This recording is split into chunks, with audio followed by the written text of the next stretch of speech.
All right, welcome back to Necessary Roughness on Nelson Sports Network. Got Trenton here, and it is time for our NFL draft recap. We did the draft live. We did that on different platform there, and we really did well. It was really impressive the kind of support we got and everything. So we had a lot of requests for this. We're gonna give draft letter grades to each team here. I think we're going to start with our lowest grades first and work our way up. So if you want to see the best teams, make sure you stick around and watch this full episode. Just overall, really good draft. I mean, what did you think of it, Trent? I was really impressed with some teams and some of the moves they made. Yeah, absolutely. I think there's a lot of winners here. It's going to be interesting to see how the management goes for a lot of these teams because there's a lot of good talent that went and was picked up in this draft. I think it's going to be really fun to see this next upcoming year, who's going to be a lot better, who's going to be on the right track to get a lot better sooner, and then who's going to fumble with the talent that they ended up getting. Yeah, I agree. I think this was a really fun draft. There was a lot of talent on the board. A lot of, at the top, there was some pretty big names, guys that have been around in college football for a while, and guys that we knew were going to go that high. But this was, to me, I thought this was a really deep draft. Obviously, we're going to find out as the years go on how deep it really was and how talented some of these guys really are and, what kind of careers they end up having. But I was really impressed with kind of the depth at each position, really. I mean, I thought as names were popping up there in the third day, it was kind of like, man, I can't believe he is still on the board. Like, it's crazy. And that's exactly it. You can go watch the recap. We posted it here on YouTube. See our live reactions, because there was a few times that I was like, I thought he was already off the board. I can't believe that he's still on there. That was a steal. So there was a lot of good steals that ended up happening, and honestly, there was a lot of good reaches that happened too. I mean, we're going to see if those reaches were actually worth the reach or if they're going to get their hand bit because of those. And yeah, it's going to be interesting next few years. I mean, I definitely think there's a lot of mainstay players, kind of like we talked on when we went live for the draft. There was a lot of guards, a lot of tackles, a lot of interior line on both sides, and that's what you need to get your team.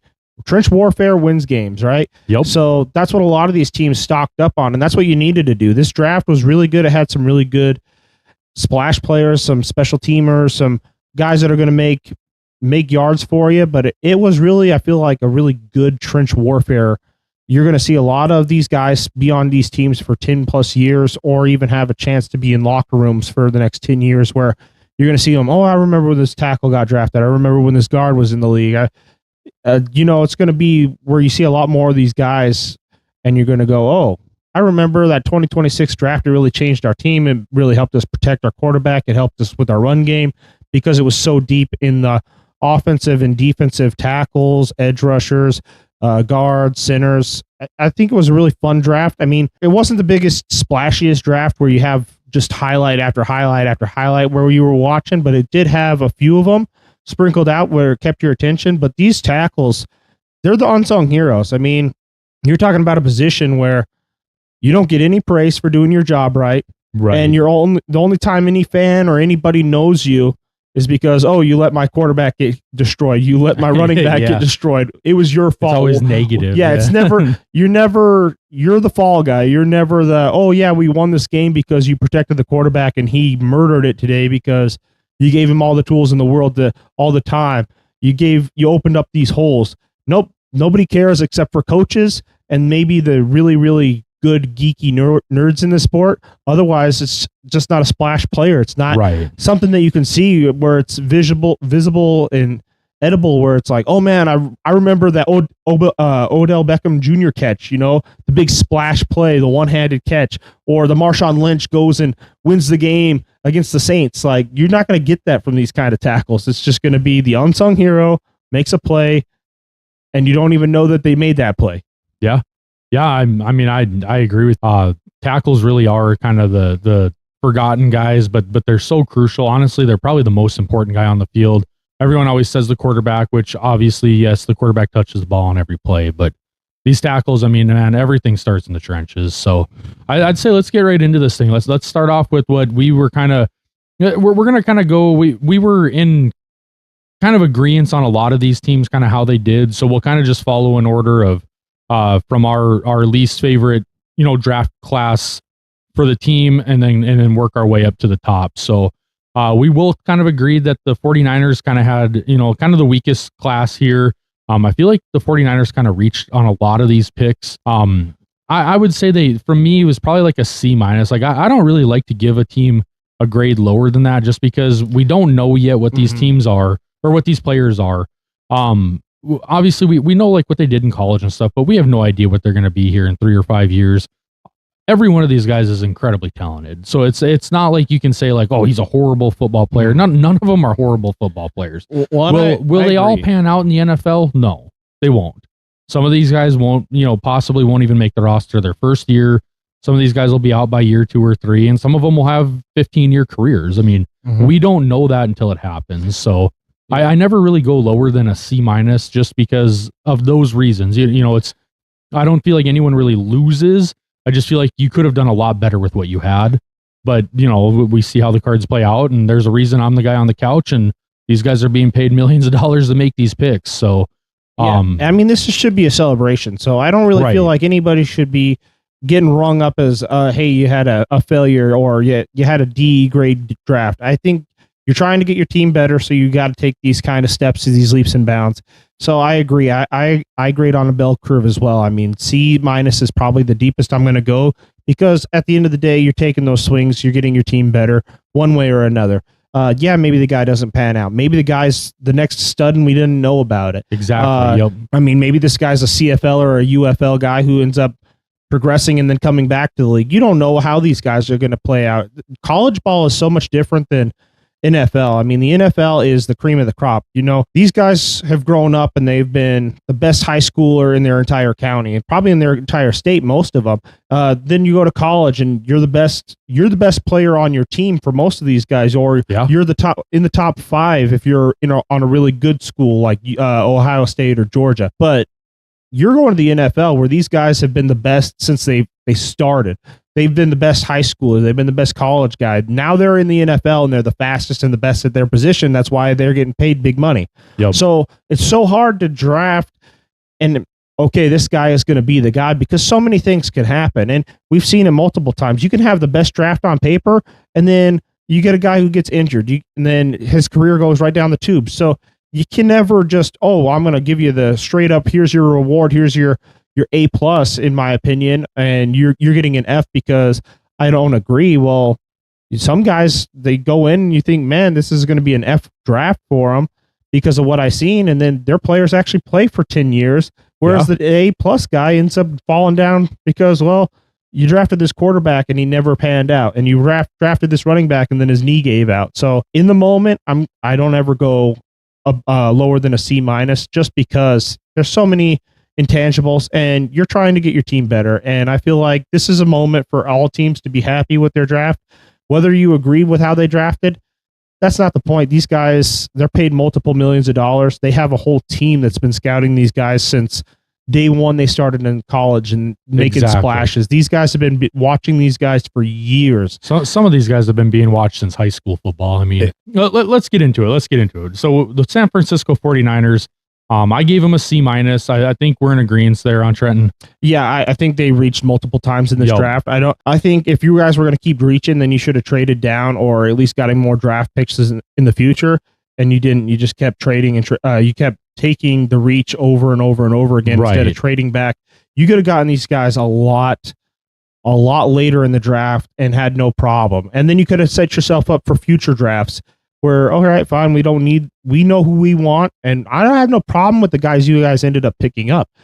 I'm not saying that at all. I'm just saying the people that you picked up would have fallen later in the draft and you could have gotten them plus some picks or even more draft picks in this draft. And instead, you just kind of let the draft go by you, and now you're reeling from it because you made your picks, but they weren't the best quality, I guess I would say.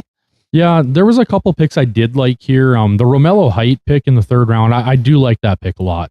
I think he's a really good edge rusher. I think he'll have a really good career, and especially like in the 49ers system, I think he could really, be a really highly touted guy. Kalen Black, I think, could be a really good player as well, especially being he's not going to be the starting running back there. We know Christian McCaffrey is. He's an absolute juggernaut in the NFL. So I really think Kalen Black coming in and being a guy that could give him a breather, maybe get 8 to 10 carries a night. That I do think he could really excel in a spot like that. So I do like that pick. But as far as the Dejon Stribling I pick, I think it was a reach. Yeah, that was a big reach. You Yes. didn't need to get him when you did. You could have traded way further back. I think a lot of people had him going way later in the draft and had him more as he's a really good prospect with special teams engagement for us. And I have no problem with the pick. I think he's going to be a solid player, and I understand that you guys needed a wide receiver to get to replace Brandon Ayuk, but this was just a reach. There was better, higher touted talent in this draft class than him at that current spot. And if that was who you're going to go with, then go back further or find the next big guy that you really wanted to get. But this was just a huge reach. And like you said, I mean, I'm really excited for his career, but I think that was more or less because CMC has been getting injured so much. We have to have somebody in there that could give him a little less ball handling every game, who can take the pressure off of his knees and his ankles all the time. So he's not running the ball 100% of the time, but more 75, 80% of the time, where he gets a little bit more breaks in between. Yeah, I agree. I think Kalen Black's going to have he's going to be a good pickup for them. One kind of later round guy that I was kind of interested in, actually two of them here, is Ephesians Prisock, I'm not sure how it's pronounced, but the cornerback from Washington. I think that could end up being a really good pick. And then Jaden Duggar out of Louisiana, the linebacker. I really like him as well. So overall, I agree. I mean, that's going to solidify their defense. Right. And this is why exactly you can't give them an F for this class, or you can't even give them a D, because you overreached and you probably should have traded back, but you really did secure it later on in the draft with your defense. I do like both of those two guys that you just mentioned. Duggar and Ephesians are going to be good. I think that they're going to be day one starters, or at least really close to being on the day one roster. Yeah. And I'm going to apologize right now if I mispronounce any of these names. Some of them are a little tough for me to get out, but I'll do my best here. But no, I think with the 49ers, I'm definitely giving them a C-. It's kind of, like I said, the worst grade I like to give out.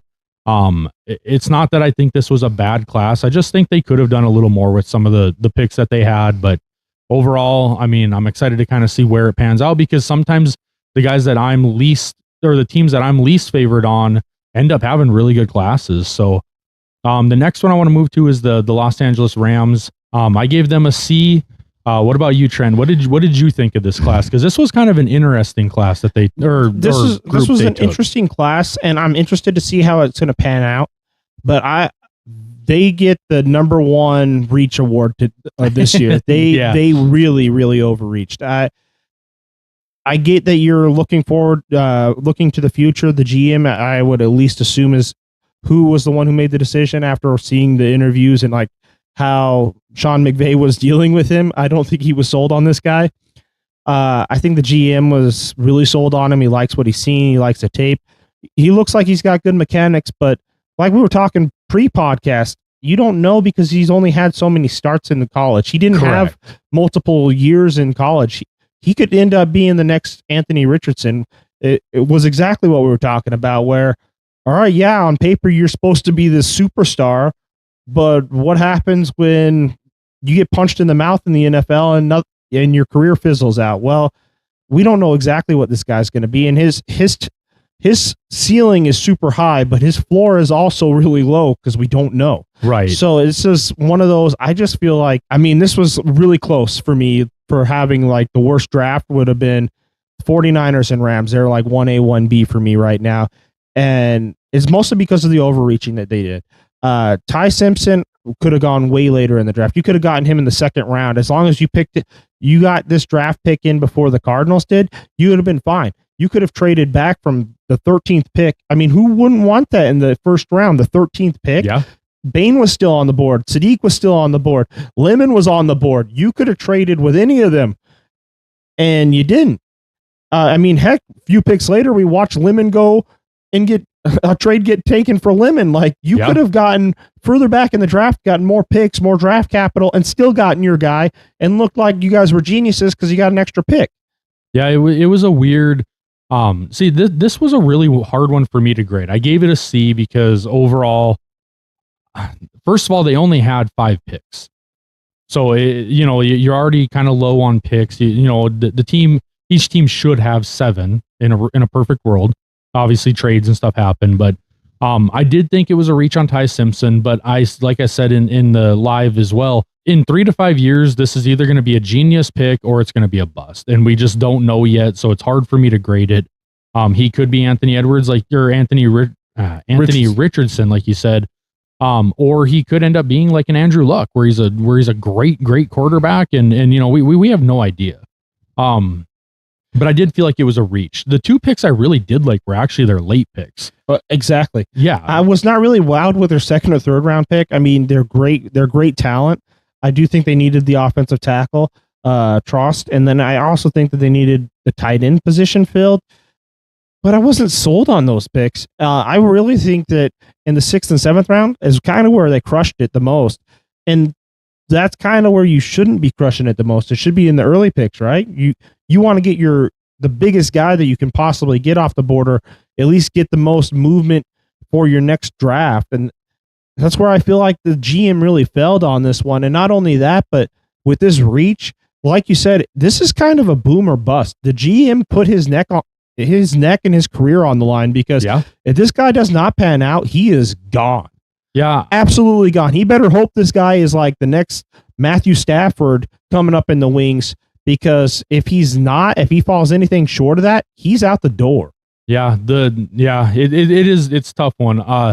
CJ Daniels, I really like. In the 6th round, like I had this guy graded at like a high 4, late 3rd round pick. So I was really surprised he was still on the board. I love that pick. The Tim Keenan, the 3rd pick, the D tackle out of Alabama, I thought was a really solid pick in the 7th round as well. He's another guy I was kind of surprised was still available. I kind of had him as like a late 5th, early 6th round pick. So I thought they really did well on the last 2 picks, but the top of the draft on this one was I don't know how to grade it because of that Ty Simpson one. It just really throws a ripple in it, not knowing, it's going to be 3 to 5 years before we know on that. So that one was a really interesting draft, I guess, in my opinion, I could say. The next one we'll move to here is Cincinnati. So I gave these guys a C+. I wasn't like crazy about their draft, but I thought they did fill some holes that they needed to fill. There was 2 picks that I really, really liked in this draft, but this one, I not a lot of big names, not a lot of like kind of star power in this one, but like I said, they filled some holes they had. I was kind of thought it was odd they took 2 centers. They definitely need center. I agree with that, but I didn't think they needed 2. I thought maybe a center and a guard, maybe, but maybe they plan on moving one of these guys over to guard. And if that's the case, then it could actually be a really good pick. But I don't know what's going on behind closed doors there. But I did really like the center pick. And the 2 that I really liked here were Cassius Howell and Takario Davis. I think Takario Davis is an absolute stud. Cornerback, he was at Arizona and then he transferred to Washington, and I really, really like that pick. And then Cassius Howell, the edge out of Texas A&M. I mean, honestly, guys, you can't go wrong with an edge rusher out of Texas A&M. Von Miller, I'm wearing the Von Miller today. Myles Garrett. I mean, they put out a lot of, highly reputable edge rushers. So I think those 2 picks, I really liked Cassius Howell in college, Takario Davis. But other than that, I wasn't super impressed with this class. I don't know what your thoughts were, Trenton, but I gave this one a C+. I agree. I think it's a C+. They're deserving of more than just a C in this one. I see why you picked 2 centers. Center is probably your most athletic spot in the trenches, but you got to make one of them a guard. That's got to happen. I mean, these guys are too talented to not. And if you don't, then I feel like you really, really whiffed on this one. I do like their 7th pick. That defensive tackle is going to pair up really well with Dexter Lawrence from Navy. Landon Robinson. I'm looking forward to seeing him compete on this roster, or at least compete to get a roster spot. I was kind of surprised they went with a wide receiver. I'm not sure what your take on that was. I mean, yeah, it was a decent pick in the middle of the draft, and eventually you're going to have to get rid of Higgins or Chase. Maybe their priorities seem like there's a little mixed up over there in Cincinnati, and it's not a draft. It's not a grade on their front offices. It's a grade on the draft. So it's got to clearly be off of the talent that I'm seeing. But there's just a little bit of a disconnect, I feel, from that front office to what's actually put on the field. I did like the draft, though. I like what they're thinking, where they're going with it. Like you said, you're going to go after tight end, so you're securing more of a line. So you got a blocker. You got 2 centers. I'm hoping one of those ends up translating to a guard or a tackle spot, because you definitely need it, because Joe Burrow is electric. He is phenomenal on the field. But if he keeps getting hurt, he's either going to be Andrew Luck and find himself out, or he's going to say, screw this, and I'm going to find another team that's going to protect me. Yeah. And that's honestly the truth. That's why I kind of thought they would go a little heavier on the offensive line, but the Landon Robinson pick might end up being a really good pick. I could see where you're going there. The Colby Young pick, the wide receiver out of Georgia, I think that was kind of one of those, like, hey, it's a really talented player. Maybe we go grab him. Eventually one of those guys is going to go. I do think Higgins is probably going to be the one that ends up leaving, but this might have just been like kind of preparing for that situation. I'm not sure, but I think you would have been better off getting another offensive lineman. I agree. I think you should have gone with the offensive tackle. I think that's probably why I'm grading this a C+ and not like a B-, because I felt like the offensive line, we've known for years that's what they need, right? And you only get 2 centers. I would almost imagine, I would bet pretty well that you're going to turn this guy into a guard, one of them. And I would imagine it's probably going to be the later drafted one, just because he's a little bit less talented as a center. But it's hard to say. I mean, maybe they're hedging their bets and they're like, hey, we need to just guarantee that we got a center on the field and go that direction. But usually if you're a center, it means you're super athletic. You snap the ball every play and then you're making pass blocks, or you snap the ball and then you're doing a run block, and you're why can't I think right now? You're moving to your gaps, you're shifting, you're making explosive plays that are really not very touted on. You're swinging one way or the other really quick. That's usually like what your guard would do. So when you're really athletic as a center, you can pickpocket and go to a guard. I mean, you look at it, and it's a lot of times like guards will end up going to tackles because they're so athletic that, okay, I can handle a tackle spot, and you don't usually see the tackle move over to guard because they're just a wall that stops you from getting to the edge or getting to the quarterback. So right. I feel like that's kind of why they're going to go this direction, and I'm hoping that's going to be the case. But like I said, it could also be, hey, we got to hedge our bets and make sure we have a center for Joe Burrow. Yeah. So that kind of rounds out kind of the bottom of the draft in our opinions. Kind of the struggling, but we'll see down the road. We'll see what this is in 3 to 5 years. This next kind of group here is kind of like the kind of solid drafts. I think that, they didn't do anything crazy. They didn't take any kind of like, they just had a really solid draft. They filled holes. They got guys with talent, and so that's kind of like the B+, that kind of range. Starting off here, the Indianapolis Colts. I gave them a B-. I think this was a pretty solid class, honestly. CJ Allen, the linebacker out of Georgia, their 2nd round pick, I think is a really, really good linebacker. I think he's going to have a really, really great career for them. A couple other picks I really liked was the wide receiver in the 7th round, Deion Burks. I think that was a steal. Caden Curry, the edge rusher out of Ohio State, and then George Gums Jr., also an edge rusher out of Florida. I think they got some really good defensive line talent here, or outside linebacker, and then they also went and got Bryce Bocher from Oregon, the middle linebacker. So, and they got him in the 4th round. So they went really heavy on the defense here. The Georgia linebacker, the Oregon linebacker, and then the edge rushers out of Florida and Ohio State. I liked all those picks. And then, like I said, the wide receiver, Deion Burks out of Oklahoma. I think he'll be a good weapon for them. Probably ends up being kind of like a special teams guy and like, maybe your 4th wide receiver to start out, but could really work his way up the depth chart. So I give this one a B-. I think it was a pretty solid draft here. I agree with you.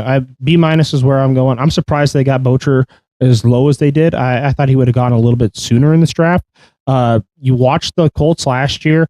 This is exactly what your team needed. This is, I believe, what the Colts looked at, and the GM was like, hey, how do we make sure we secure our position in the playoffs, make sure we're actually a playoff team this upcoming season? And you look at it, they were struggling. I mean, they had pretty much the same problems that Buffalo's had for the last few years, where we have offense and we can put it on you, but our biggest problem is we get scored on too much. And this was a really heavy defensive draft for them. I loved it. And then on top of it, you show Daniel Jones that you're serious. So within your top 3 picks that you had in this draft, you pick up a guard for him, a really solid guard that can move around, who can open up plays for you, who's going to be really good in the pass game. He's going to be really good in the run game. He's going to make holes for these running backs, but he's also going to be stellar at making sure he's moving in the right position for you guys.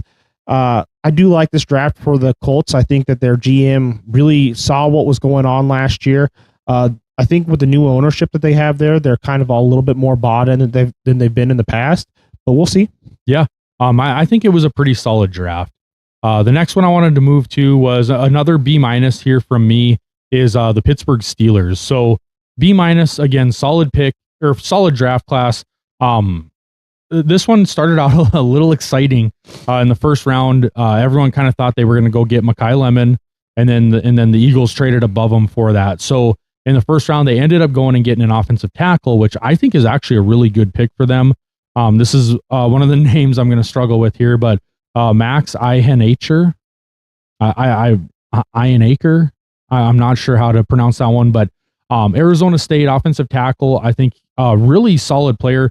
I did watch a lot of the guy play. I just don't know how to pronounce the name. I apologize again, but no, I think he's going to have a really good career there, and they really do need to build that offensive line. Jeremy Bernard in the second round, I think, is an absolutely great pick for them. They really, really need wide receiver. And then they also go and get Caden Wetjen in the fourth round from Iowa, which I thought was an awesome pick as well. Well, getting Bernard was huge for them because you just lost Lemon. I mean, you're on the phone with him, and then the Eagles go, not so fast. We enjoy your hospitality way too much over here in Pittsburgh. Yeah, you're actually kind to us. Yeah, we're gonna actually take your dinner here and eat it in front of you. So they go ahead and pick up Lemon right before this. I feel like this is going to be a blessing in disguise for Steelers fans. They just don't know it yet. Right. I do too. I think the tackle was a better pickup, and I have no problem with where he went. 21, that's a fine spot to pick up that tackle. I mean, I don't feel like that was a really big reach at all. He was on your draft board for what you wanted was Lemon. We all know that. All right, but you couldn't get him. So too bad, so sad.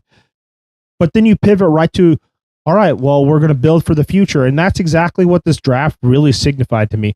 I'm extremely happy because you guys got a lot of guards, you got tackles, and then on top of it, you go ahead and pick up a quarterback for yourself for the future, and you pick up wide receiver weapons. Yeah, I think wide receiver, tight end.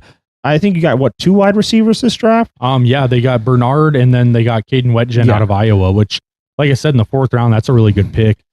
Bernard, man, in the second round, I just think that was a really, really great pick for them. 2 other guys that I really liked in this class, Jennings Dunker, the guard out of Iowa. I think this guy's a really great player. He's an absolute animal. Just kind of one of those different breed type linemen. He's ruthless. He's incredibly strong. And I think he's going to be a really great player for you guys. I think you guys got yourselves a Pro Bowl offensive tackle and offensive guard right here. One in the first round, one in the third round. And then the Drew Aller pick I thought was really interesting, and I think could end up being a really good pick. I know some fans that I talked to weren't real high on this pick, but I actually thought it was a pretty good pick. You don't know what's going on with Aaron Rodgers yet. This is a guy that could, he's got a lot of potential. Kind of had a down year at Penn State last year, but let's not forget that the Penn State program had a down year. They also fired their coach during the season, all sorts of just bizarre stuff going on there. So it's like, I think a lot of the downplay was because of the situation going on there. You look at the year before, and he actually had a really good year at Penn State. So, and they made a deep run as well. So I think there's a lot of untapped potential with Drew Aller. The other one pick I wanted to really hit on was the running back from Navy in the 7th round, Eli Heidenreich. I think this kid is absolutely a weapon. I think this kid could end up being and now don't go crazy here when I say this. I'm not literally saying he's going to be Christian McCaffrey, but he's going to look like Christian you heard McCaffrey. It here first, you guys. Christian McCaffrey. He said it, guys. Yeah, like go after him. He's he's a weapon though. He's a receiving type of running back, so he's going to get a lot of receiving yards, a lot of rushing yards. He's just going to be an X factor for this team, and I think he could actually find himself not a starting spot, but I think he's going to find himself in a lot of packages day one, and by year two, he might be kind of pushing a starting spot as maybe like a slot receiver that goes into the backfield and stuff. I think he's going to be really good. I also think he's going to contribute a lot on special teams. So I think that was a really solid pick for them. I really, really like that pick. The thing I hate with this draft the most, because I'm a Ravens fan, this draft, and you can tell me if I'm wrong here, Zach, but my opinion on this draft is the Steelers finally remembered who they are. Who made them the Steelers of old? Who made them winners all the time? It was having a decent quarterback who can make plays. So that's why you get the quarterback, you get the wide receiver, but you bolster the offensive line. Yes. You bolster your defensive edge rushers and tackles, because we're going to win the trenches. We're going to punch you in the mouth. And then we're also going to have a guy who can block as a running back, but he can also give you that 2-second block. You don't think he's in the play. And then all of a sudden, boom, he's behind you, and he just got 20 yards after he caught the ball. He gave his quarterback an outlet pass. You're going to have a running back that's now going to have open holes because he's going to punch those holes that the offensive line has now opened up. This is going to be a dangerous Steelers team in the future, because you have finally embraced who you've been your entire franchise's history, and then you decided to get rid of the last 5 to 6 years, where it's just been, we're just going to kind of do what we do. We're going to pass the ball. We're not going to really worry about defense too much. We're going to become something we're not.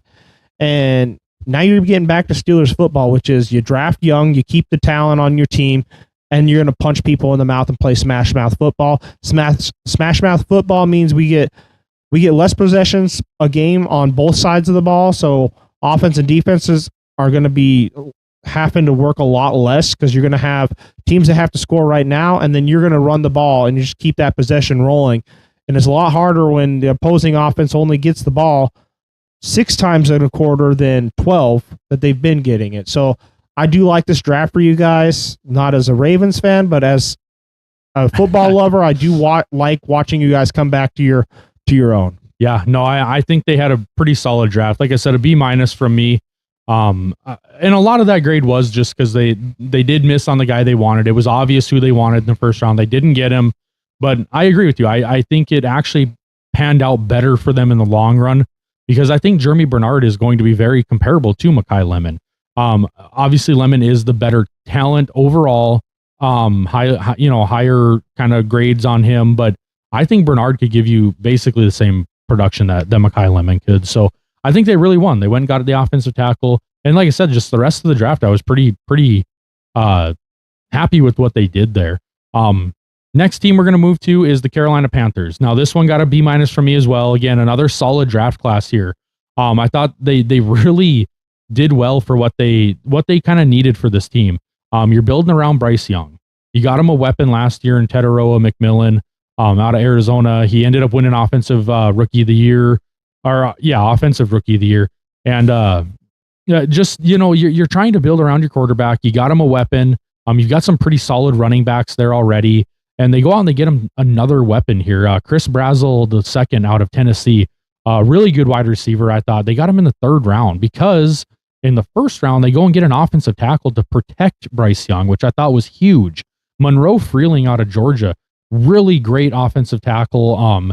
SEC battle tested. This guy's a really, really good player. Been around with Georgia for a while now. He's been in some big games. Can't go wrong with picking up somebody from Georgia. Yeah, and I like that pick a lot, man. I think building around Bryce Young, they really showed that they're committed now to Bryce Young.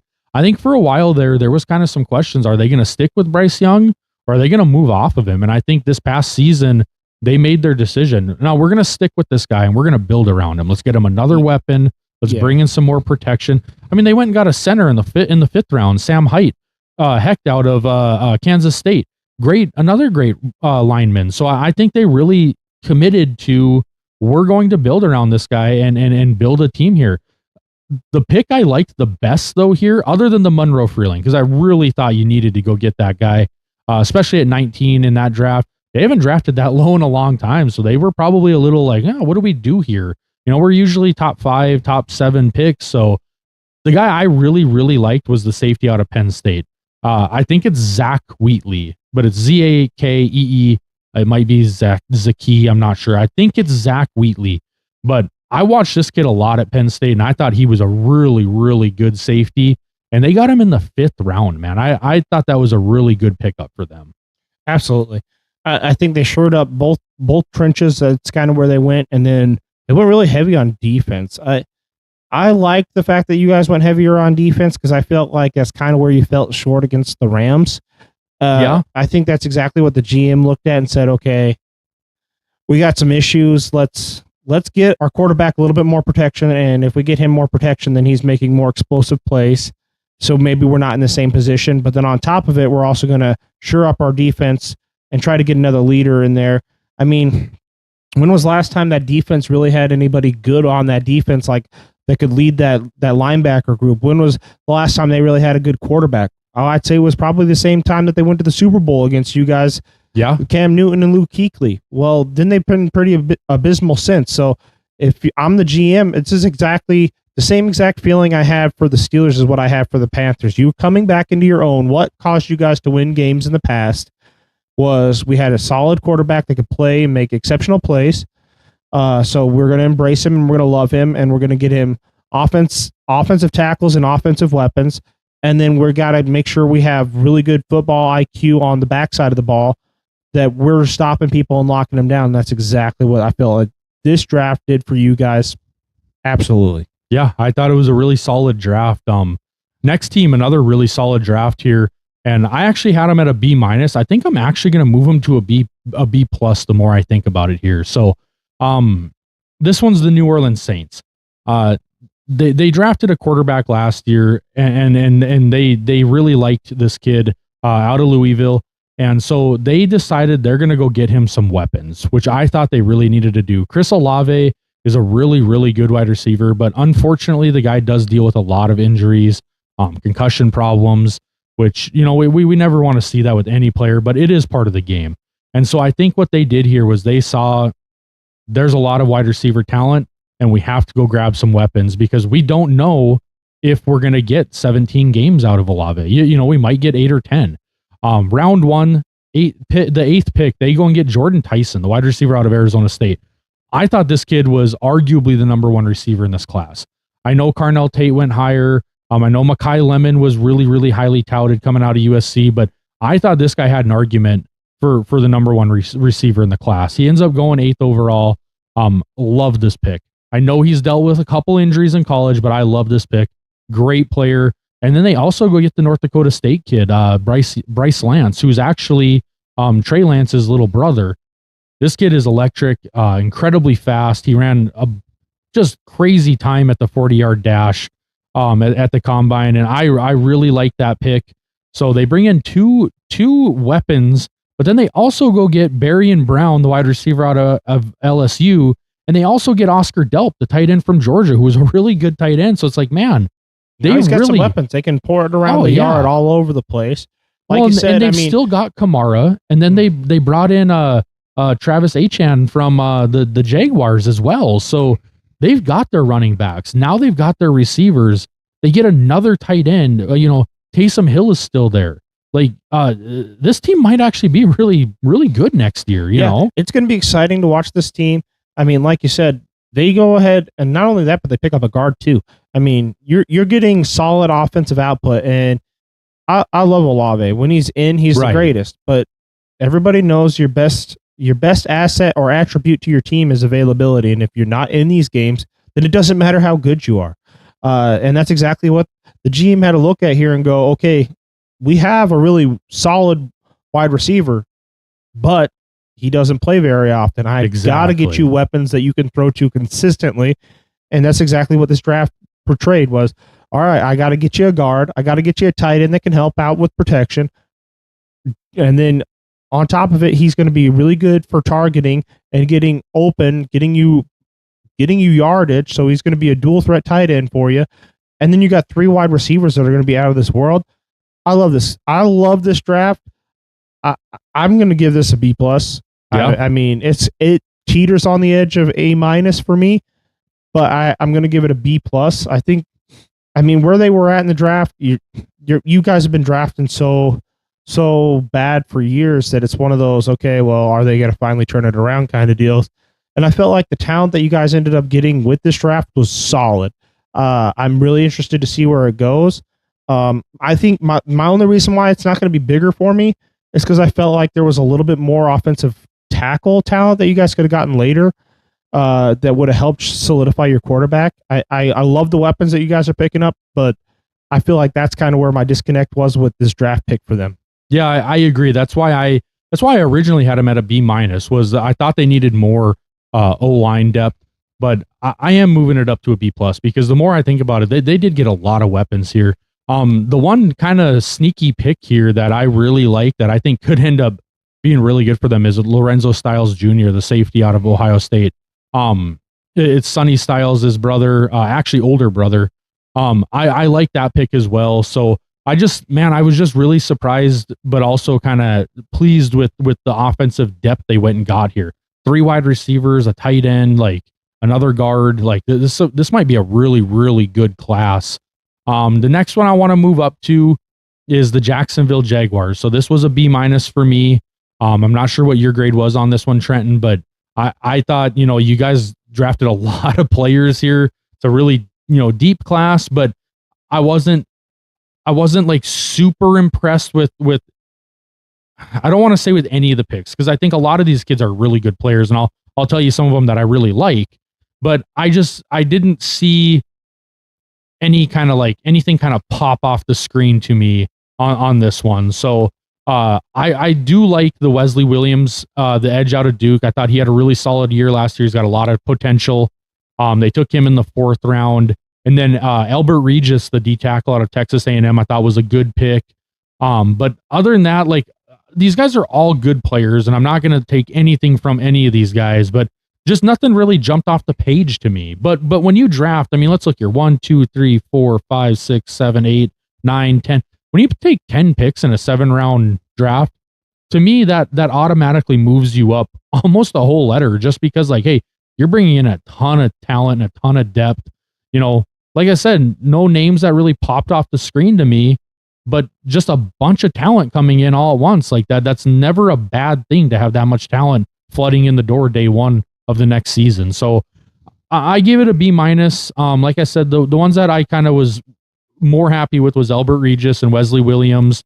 Added some D-line depth there. You got an edge guy and a D tackle, but I thought they did go and get let's see here, 2 wide receivers.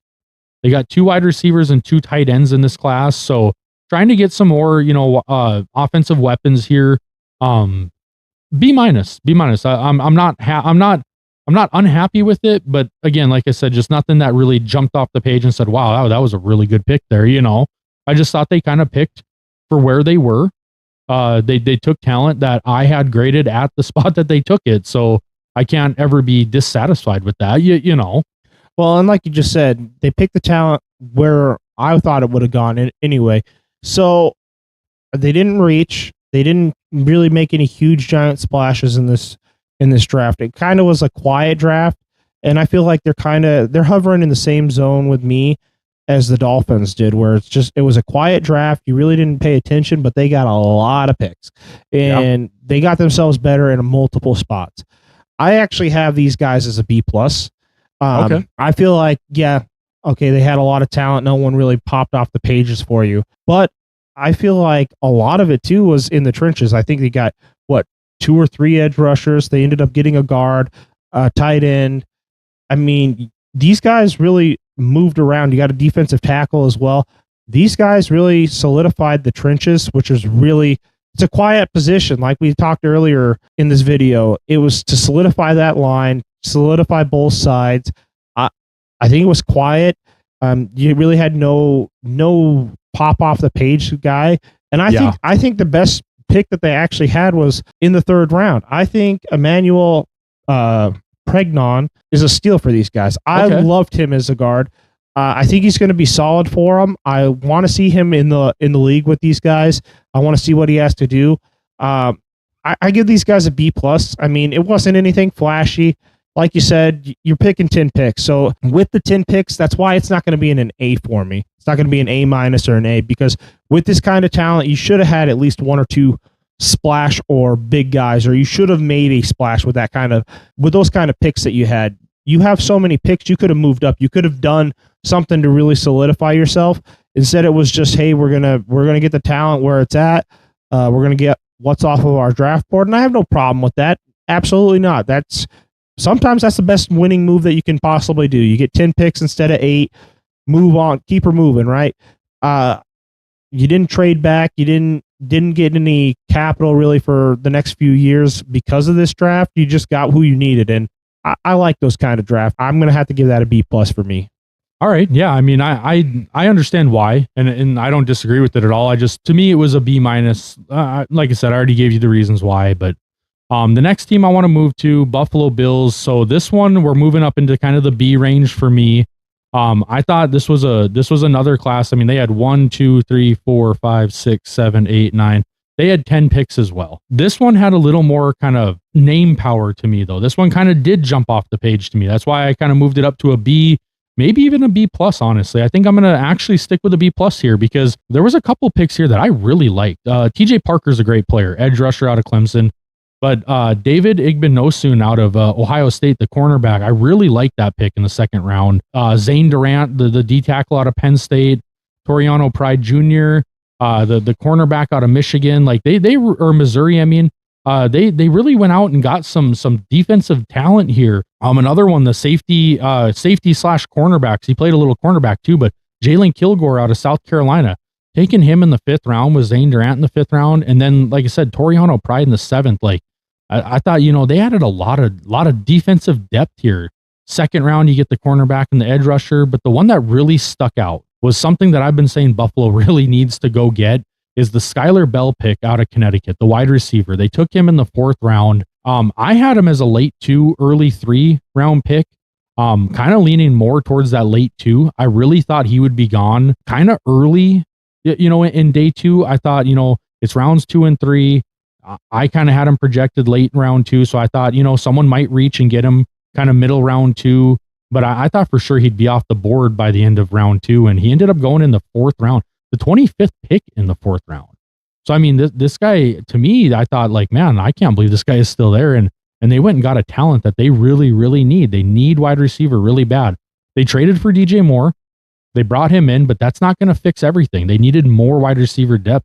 And I thought this was a really, really good pick for them. So I actually had him at a B, but I'm going to move it up to a B+ here. I think the Bills actually had a pretty dang good draft here, in my opinion. I think this is an A-. I think the Bills had an A- draft. I really like the position that they got themselves into. I mean, like you said, they finally pick up a wide receiver weapon, which they really needed. But that defense has been giving up 30 points a game for a while. You got a lot of stars on defense, a lot of pop off the page name guys where you look at their talent. I mean, this is exactly what I was just saying with the Jaguars. They kind of just went and got who they needed. The Bills actually made some splashes. They got some really big name guys for the positions that they needed. And for that, I have to propel them to the A- range, because I feel like this was a solid draft. This was the GM. All right, I'm going to throw my coach under the bus, get him gone, and then I'm going to draft the guys that I see fit.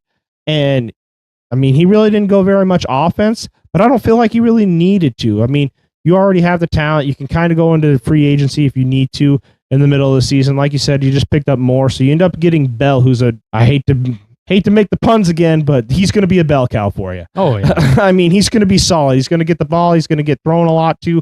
He's going to be fun and exciting to watch. But that defense has been very, very mid to mild for a while. And it's time. It's time that they started building. It's time that they started punching people in the mouth. You're in a division that now you were supposed to be the guys. You were supposed to be this team that was supposed to go on their dynastic run. And now the Evil Empire 2.0 is back. Yeah. And you have to look at that and go, okay, we need to do something. Well, defense is what you needed to shore up, and this is what you did in this draft. I love the draft for the Buffalo Bills. It has to be an A- for me for those reasons. I do feel like they went and got a lot of flash, a lot of players, and they're going to make some serious waves because of the flash and the players that they ended up picking up. Yeah, I agree. I think it was a really good draft for them. Like I said, I gave it a B, but I think I moved it up to a B plus. It was a really impressive draft. And like I said, it did have some name power to it as well. Some guys that are, pretty well known. So the next one we'll move over to is the defending Super Bowl champions here. We got the Seattle Seahawks. I thought they had a really good draft. I'm giving them a B. And like I said, a B is a good grade. I mean, obviously it is, but I think they had a really solid draft. First of all, you start off right, 32nd pick of the first round. You lost Kenneth Walker. He's going to Kansas City now. And you go out and you immediately get Jadarian Price, the running back out of Notre Dame. Jeremiyah Love's backup.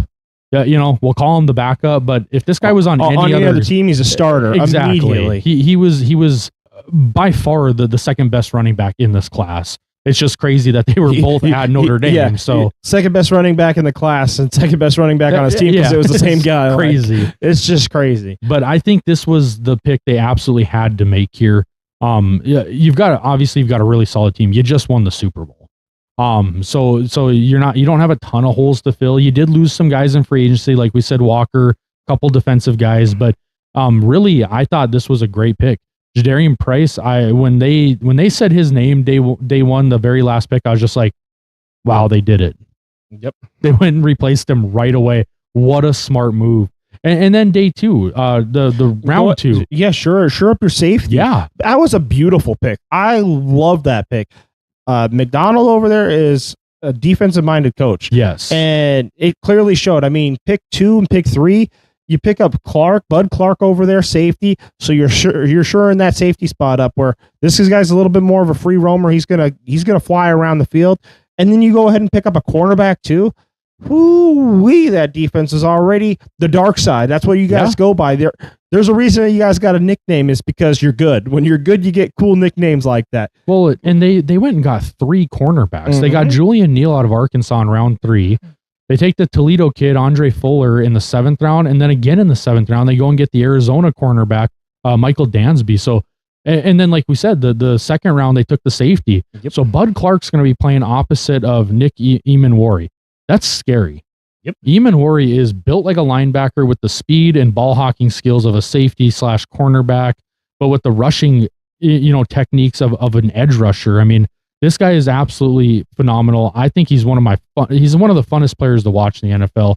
He's a rookie last year, and he's already one of my favorite players to watch. Now you go and get kind of the opposite type of safety. You go and get more of a ball hawking kind of little smaller guy.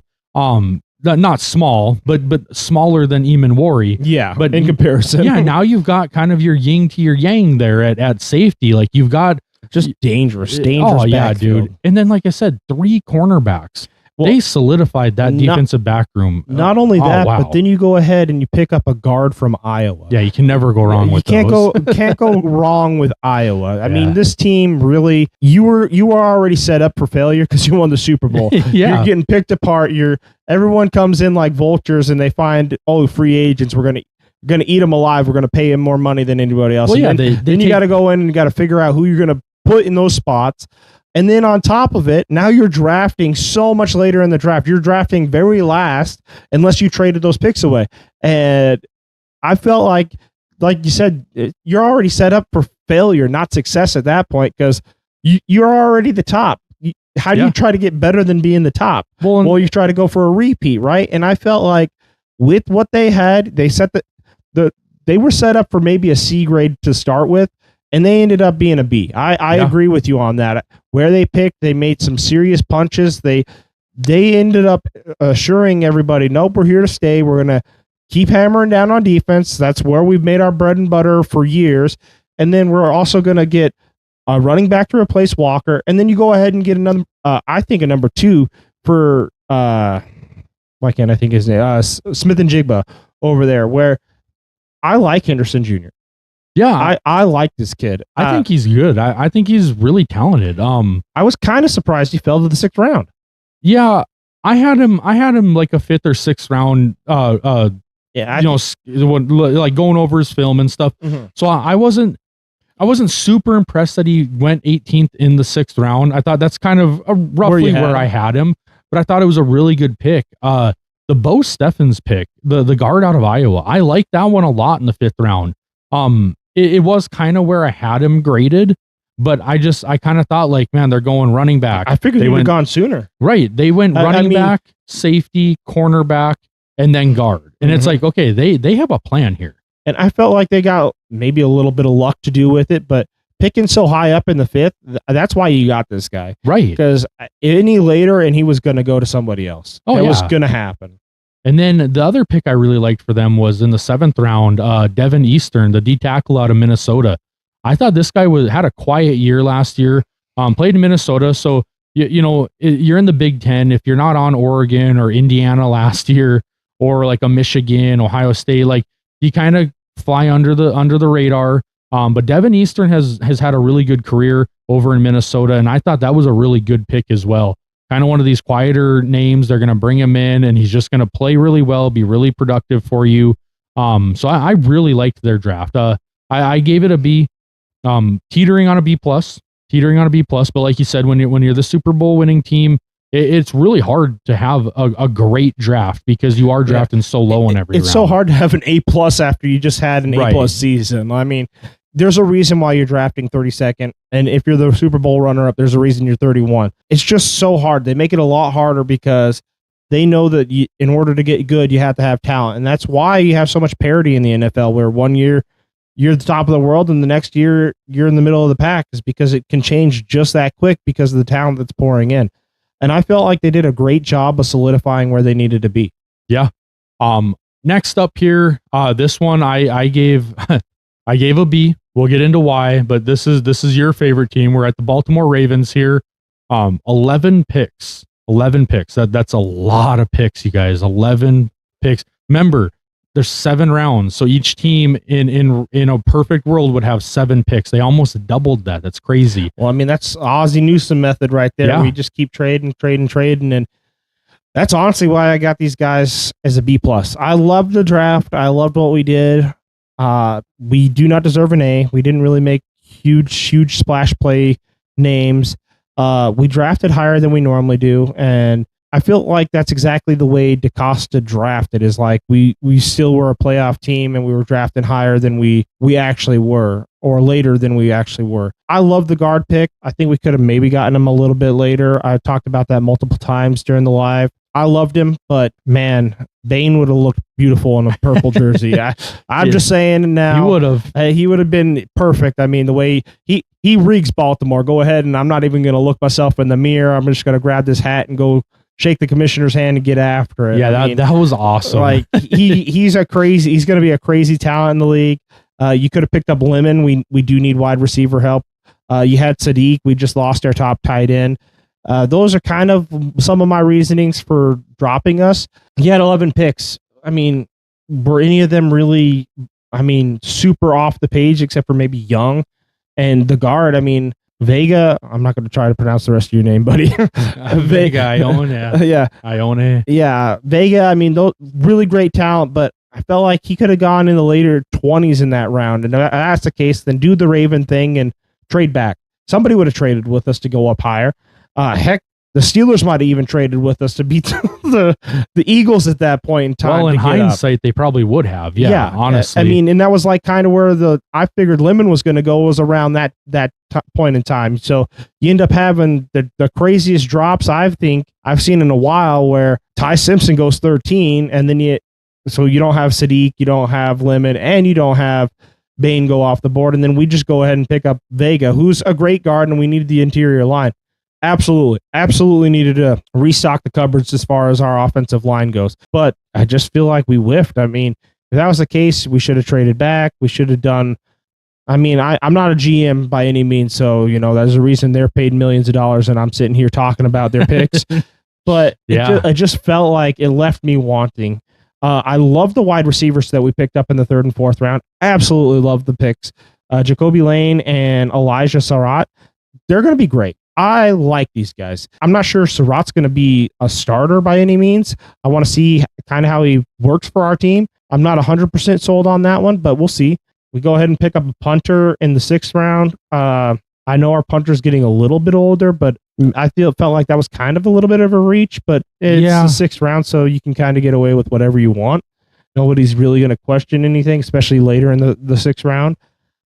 We ended up picking up a running back, Randall. I think he's going to be fun to watch, especially since we really don't know kind of where we're going. We have Derrick Henry. We just lost Picard. We don't really have the 1-2 punch right now. It's kind of all up in the air. You have Hill, you have Mitchell.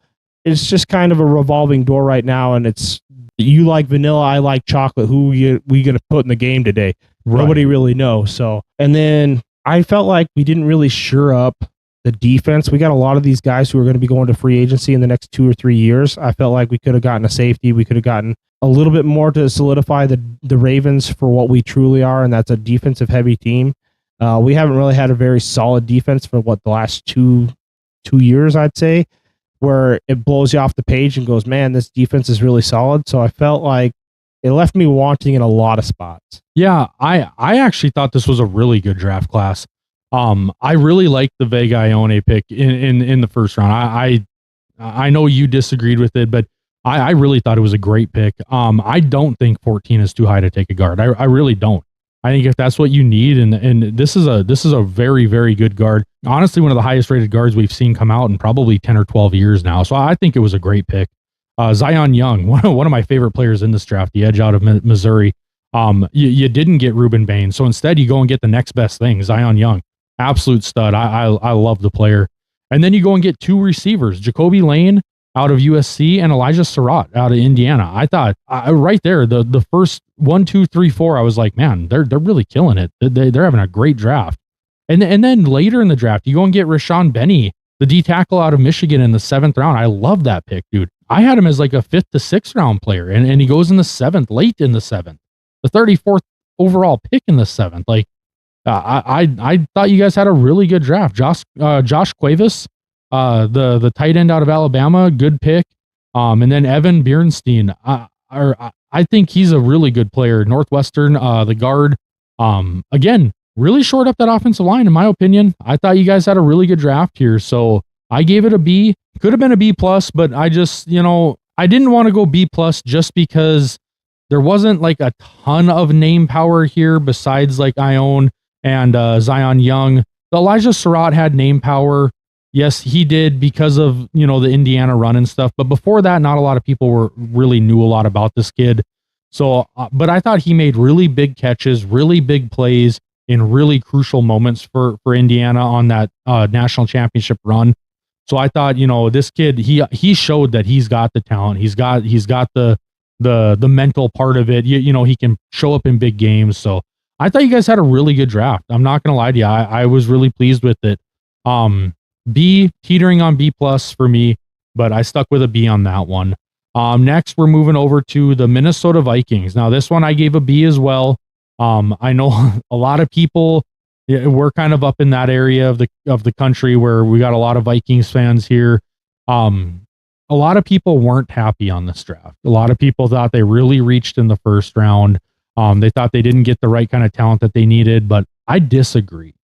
I think you guys had a really good draft. I'm giving you a B. Caleb Banks, I know he's had some injuries with the foot and stuff, but this guy, when he's healthy, is honestly, he's a 1st round defensive tackle talent. I thought you guys went and got him. I said it in all the lives that we did with the draft, and I'll say it again. To win in the NFC North, you have to be able to run the ball and you have to be able to stop the run. That is how you win in that division, and it goes a long ways. And I thought, in your first 4 picks, you get 2 D tackles and an offensive tackle and a linebacker.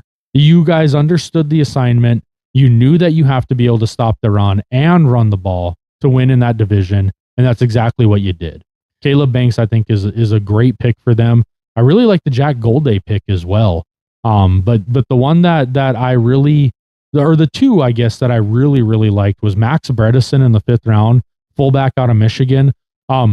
He's listed as a fullback, and he'll probably play a lot of fullback, but this is a guy, you guys, he is a running back. He can go in on those 3rd and 1, 3rd and 2, 2nd and goal, on the 3-yard line. This guy's going to punch a lot of 3 and 4 yard runs for you and get you big, crucial plays to keep drives going. Those are really important plays that people kind of overlook. And this is a guy that can go in and get you 3 or 4 yards at a time, which I think he's going to be great. And then the other one was the 3rd round pick, Jacoby Thomas, the safety out of Miami. And it's not just because I'm a Miami fan. It's because I think this kid is really, really talented. So I think they had a really good draft. What are your thoughts, Trenton? This one teeters for me. I think it's a B+ to A-. That's kind of where I stick with this one. We talked about it a lot in depth on draft day. Yeah, we for did. the 3 days. I mean, trench warfare is where it's at in the NFL. You have to win the trenches, and this draft reeked of it for the Vikings. Yes. It was not the flashiest draft. It wasn't the most exciting, but you guys, exactly like you said, you saw the assignment and you understood it and you attacked it. And this draft reeks of great potential for you guys. The Vikings have fallen short multiple years in a row now because you don't really have a play action pass. You guys are really pretty one-dimensional. You don't have a super solid run game all the time. It's hit and miss. One day you guys are superstars at the run game, and then the next day is complete trash. Right. The offensive line was a liability for you last year. It was a revolving door, left, right, and center. You just kept losing everybody. The only time you only had one game where your official starting lineup was actually there for your quarterback, and that was in the middle of the season. And then it was complete chaos after and before. So you guys understood that's exactly what you need to do. I give this one such a higher rating. Why it's teetering on the A- is because of that fullback. Bredesen is going to be phenomenal. I feel like is going to be a Picard. He is going to end up being, I can block the crap out of things. I'm going to also protect the quarterback. He's going to open up a lot more play action passes. He's going to give your quarterback a lot more time. He's also going to be able to open up the run game, so he's going to be able to destroy people. And then on top of it, you're going to be used to him being that Picard where he continually blocks. That's all you know him for. And then, like you said, he's going to be just a little bit more of a weapon than Picard was, because now I can hand him the ball too, and you're not going to expect it, and he's going to go for 3-4 yards and crush you guys' soul and take the game winner, the touchdown. I loved this draft for the Vikings. I think that you guys understood the challenge, which was we've been on the doorstep. We've been knocking on it for the last few years. We fell short to the Lions. We fell short to the Bears. Now it's your turn. Like, you guys go ahead and get Kyler Murray. I know a lot of people aren't excited for Kyler Murray because of how he did in Arizona, but I feel like that was a lot of coaching and a lot of dysfunction. Once you get that kind of dysfunction and you're a player and you get a taste of it and you feel like it's never going to change, then you check out. And I felt like that's kind of what he did the last few years. I feel like these stories of him playing Call of Duty and staying up late and then not putting any effort in, not doing any film study. Well, why would you do that when you just don't care? Your ownership, you think, in your opinion, sucks. You think your coach is, you just don't care for what he has to say. You haven't bought into the program. And I felt like that's why they got rid of Cliff Kingsbury. He's gone on to be a phenomenal offensive coordinator where he goes. He always has really good offenses, but I don't feel like he should have been the right coach for him. I feel like Kevin O'Connell, I mean, he's been known in the league as the quarterback whisperer, right? I feel like he's going to get this guy on the next level where he's going to be able to get him film. He's going to be able to get him to study. But then on top of it, it's also going to give you that time to actually let JJ mature and actually let him grow into the spot of a starting quarterback. And you're going to have a 1-2 punch as far as that goes. I like the draft. I like what you guys did. And for that, I had to give it a B+. Yeah, I'm sticking with the B, but I think it was a really good draft for them. I do want to see how the Banks pick ends up happening, or not happening, but how it works out, because with the foot injuries, it does concern me a little bit. I think that's kind of why a lot of fans thought it was kind of a reach on him, but I disagree with that. I think if this kid stays healthy, and like we said in the lives, like I don't like to draft based off of injuries, because that's just part of the game and it happens. We see guys never get injured in college and go to the NFL and then get injured all the time. We see guys get injured all the time in college, end up in the NFL and never get hurt again. It's just, you're relying too much on injuries. I think the Caleb Banks draft or pick is a really, really good pick. Next, I'm going to move on to we're getting to the top of that kind of solid drafts. We're just about finished with that grouping there. The next one is the Detroit Lions. Now, this one I gave a B as well. I thought this was a pretty solid draft class, but they only had 1, 2, 3, 4, 5, 6. They only had 7 picks, which is perfect in a sense of that's what you should have. But, the last couple we kind of saw was 10, 11, 10, 9. It's like, so I thought, okay, like we're going down a little bit here, but I thought it was a solid draft. First of all, Blake Miller, the offensive tackle out of Clemson, you needed a tackle really, really bad, and you went and got one. I love that pick. That's what you guys needed to do. And not only did you shore up the offensive tackle, but then you go ahead and shore up the defensive side. You get 2 defensive tackles, and you get an edge rusher. The defense for you guys has been a revolving door. Then you go ahead and pick up a linebacker and a quarterback. These are spots that you absolutely needed. I loved the draft for you guys. I agree. I think this was a B. They didn't really have a whole lot of picks. They weren't super, super flashy guys by any means, but I loved the draft for them. Yeah, I really do too. The wide receiver they took from Kentucky, the 5th round, Kendrick Law, he actually transferred to Kentucky from Alabama. He was a special teams guy in Alabama, and I think he's going to be a really good pickup for them. And it just adds some more depth to that room. I mean, you've got Amon-Ra St. Brown, you've got Jamison Williams. So I mean, you've got a pretty solid wide receiver room, and now you add more speed to that room, more special teams help. I like that pick a lot. But my favorite pick here, honestly, was the Keith Abney II, the cornerback out of Arizona State. Getting him in the 5th round.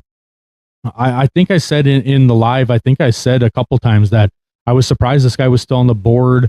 There were several times where I was like, man, I can't believe Keith Abney is still on the board. We had people commenting about like, how is Abney still there? I'm not sure, you guys. I'm not sure why he's fallen, but he ended up going in the 5th round.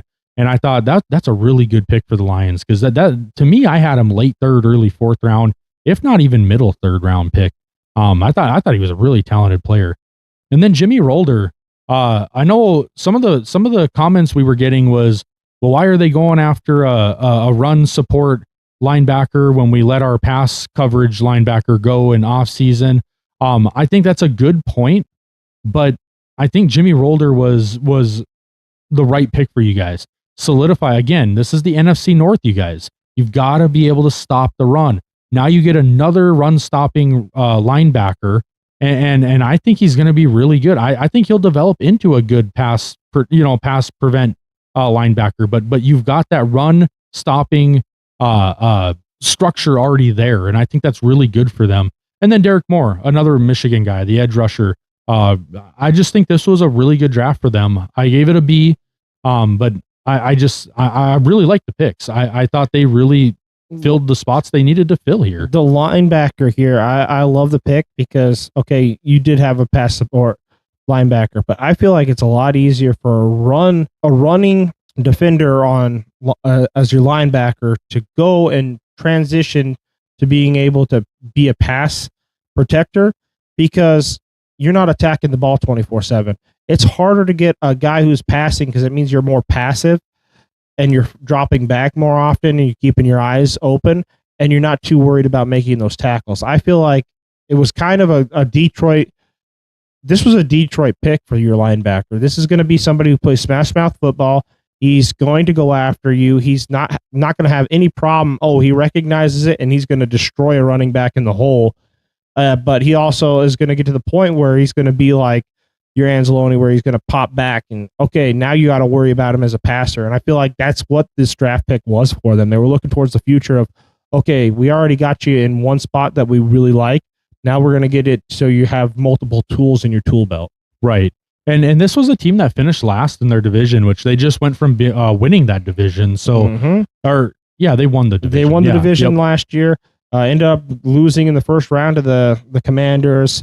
In horrific fashion. And then, I mean, you look at the NFC North, none of them had a losing record. 9-8, and I think they were 9-8 and they finished 4th. They finished 4th because the Vikings were 9-8 and they had beaten them twice that year. So Yeah, let me look again just to be sure, but I'm pretty sure. Yeah, they were 9-8, fourth in the NFC North. So that to me, I mean, really shows you like that's a really really tough division.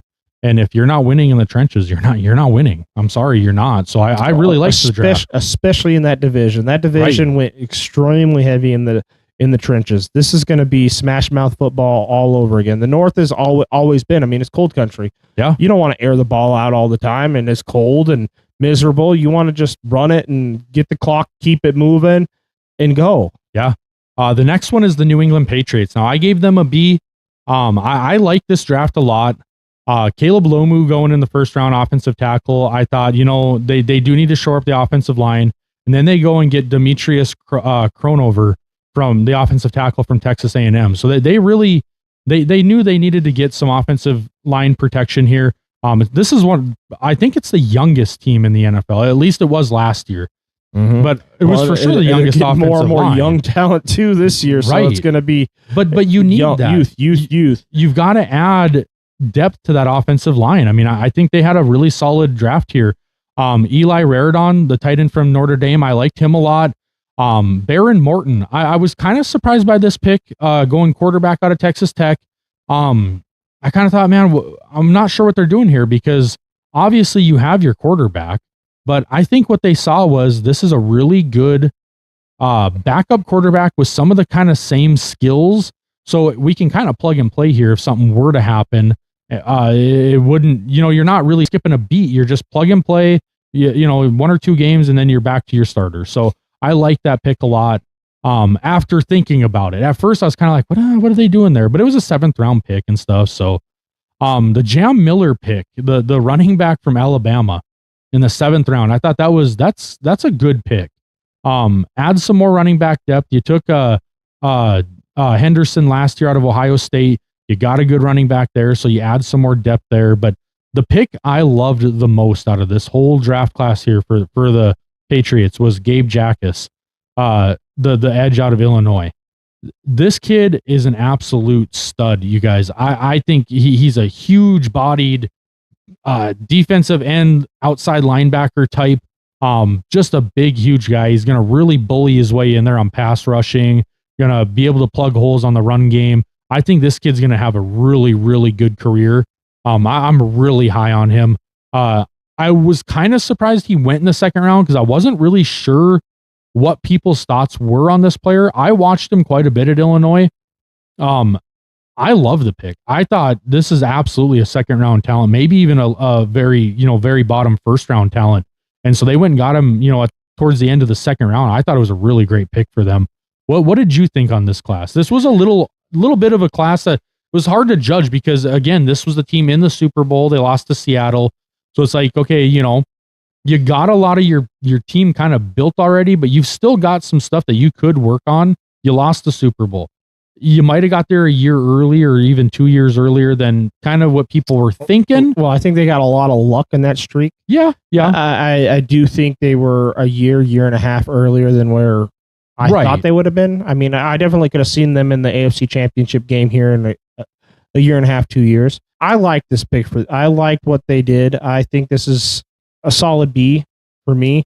I like Gabe. I'm agreeing with you. I was surprised that he ended up going that late in the 2nd. I think he was a little bit more of a talent, but I loved the fact that you knew you guys needed an offensive tackle and you decide we don't care who we're trading with, and you go ahead and trade with an interdivision rival. Yeah. And you go ahead and pick up a tackle to secure your quarterback, give him a little bit more time and presence there. The quarterback pick, I was pretty much on the same page with you. I wasn't sold on it right away, but thinking about it, I thought, and I'll feed you guys through the process of what I was thinking. I didn't really care for it because, okay, yeah, it's a pick, whatever. But then I started thinking, well, what have we seen here the last few years? Well, if the Bills lose Josh Allen, what are they going to do? They're going to fold in like a fold-in chair. We watched Patrick Mahomes go out this season. They just did not look like the same team. My team, the Ravens, we lose Lamar Jackson, and we decided to not have Huntley. Well, when you don't have Huntley, who's a quarterback that can do the exact same thing, we didn't look the same. We looked awful. I think that's exactly what Mike Vrabel looked at and said, okay, if I'm going to be the coach for this team, you have to give me an outlet, because if he goes down for 2 weeks, for 3 weeks, I need to have a guy who can come in here and light up defenses and act like we haven't missed anything, and maybe give me a little bit more tricks or tools in my toolbox, or a little bit less than what Drake May is doing as far as the quarterback intelligence. But I think it's going to be a plug and play guy. I think this was a solid pickup for them. You get 2 offensive tackles, which is what you guys needed to do. That defense really stymied you. It was really boring Super Bowl. You guys just couldn't get anything going against them. So I think you guys did a solid job. You're securing the future. You're trying to get to a spot where if something should happen, you're going to be fine. You're not going to have to, all right, well, now our quarterback went down. We have to punt to next season. No, we're not going to punt to next season. We're winners. We're going to find a way to win. And that's exactly what this reeked of was. I'm going to make sure we get our guys. We have some backup for those guys in case they go down. I like the picks. I'm giving it a B. I mean, like I said, you're already set up to have a really terrible draft going in, as, you know, you get to the AFC Championship game, you get to the division rival game, let alone a Super Bowl. Now you're picking 31-32. You're having a horrific time at it because you're going to be drafting so much later in the draft. You're set up for a C draft as it starts. And they end up pulling out some really good winners here, gets you some name talent, and it's going to be an interesting team to watch. I do think this Patriots team is not going anywhere in the near future. They're going to continually be a pest to the Bills. Oh, yeah. I mean, the years that you thought the Patriots were going to be nothing and maybe, you know, kind of being a pest, those are over. Those are over. They're here to stay. They're here to be a real nuisance to the Buffalo Bills. And I don't think it's going to change in the near future. Yeah, I agree. I think the Patriots are setting themselves up for a lot of success. The next team, this one kind of rounds out our strong category here, or solid, sorry, the solid category. This is the Denver Broncos. This is my team. We didn't have a pick until round 3. We went and got Tyler Onyedem, the defensive tackle from Texas A&M. I thought it was a really good pick. You know, that's really what Denver's kind of built this team on, is having defensive line depth where we get an absurd amount of sacks every year. And that's really what this team kind of feeds off of. But the pick that I really, really liked was the Cage Casey pick, the offensive tackle from Boise State. I think he's going to be a really great player for us. Last time we took an offensive tackle from Boise State, it was Ryan Clady, and it worked out really well for us. I think he's going to be a really good player. The Justin Jolly pick, the tight end out of NC State, I was kind of hoping we would go and get a tight end early in this draft. I thought maybe even trade up and try to get one, because we do need tight end. But I think we got a really good pick, especially for the 5th round. The more I kind of think about this pick, I'm like, you know what, this actually really worked out for us pretty well. I like the Justin Jolly pick a lot. And then we went and got Dalen Bentley as well. Dalen Bentley, the tight end out of Utah. So I thought, okay, like we kind of shored that tight end spot up. And if we need to, we can kind of look at free agency, maybe get another guy. But I think it was good. The 2 picks, other than the Cage Casey, I thought that was my favorite pick here overall. But the 2 picks, other ones that I really liked, was Jonah Coleman, the running back from Washington. I think that was my favorite pick that you guys had. Yeah, I really like that. Your guys' run game has been kind of hit and miss. I mean, you guys go ahead and pick up Dobbins. I think this is going to solidify your guys' run game. I really like this pick. Yeah, I agree. I think he's a really good running back. I think RJ Harvey is had a great rookie year. I think he's going to be a really good weapon for us, but it's never bad to have 2, 3, even 4 running backs that can come in and play really well for you. We've got a pretty deep running back room, and I think this just really shores it up here. The other one I really, really liked was our very last pick. Actually, Mr. Irrelevant here, Red Murdoch. I don't think he's going to be irrelevant at all. I do not believe that. I agree. I thought I completely forgot he was on the board, to tell you the truth. And then they picked him, and I was like, oh. Yeah, of course Denver's going to find themselves a great linebacker to end the draft exactly. as Mr. Irrelevant. I think Red Murdoch is going to be a really, really good player for us. So I was pretty pleased with it. Started off kind of rough. At first I was kind of like, what are we doing here? Like I kind of thought we would trade up here, you know, but we didn't. And I think it panned out in the end for us. I like this draft. I give it a B. I do think it was a very solid draft. And then, okay, yeah, you guys could have gone out and got a really great tight end. You could have gotten a Sadiq. You could have traded that up and gotten multiple. But I feel like your guys' leadership in that the GM did a great job because they knew we really don't have to worry because this is going to be such a stout tight end class that we're going to be able to, okay, we'll find a guy later on, but we need to shore up a few other spots.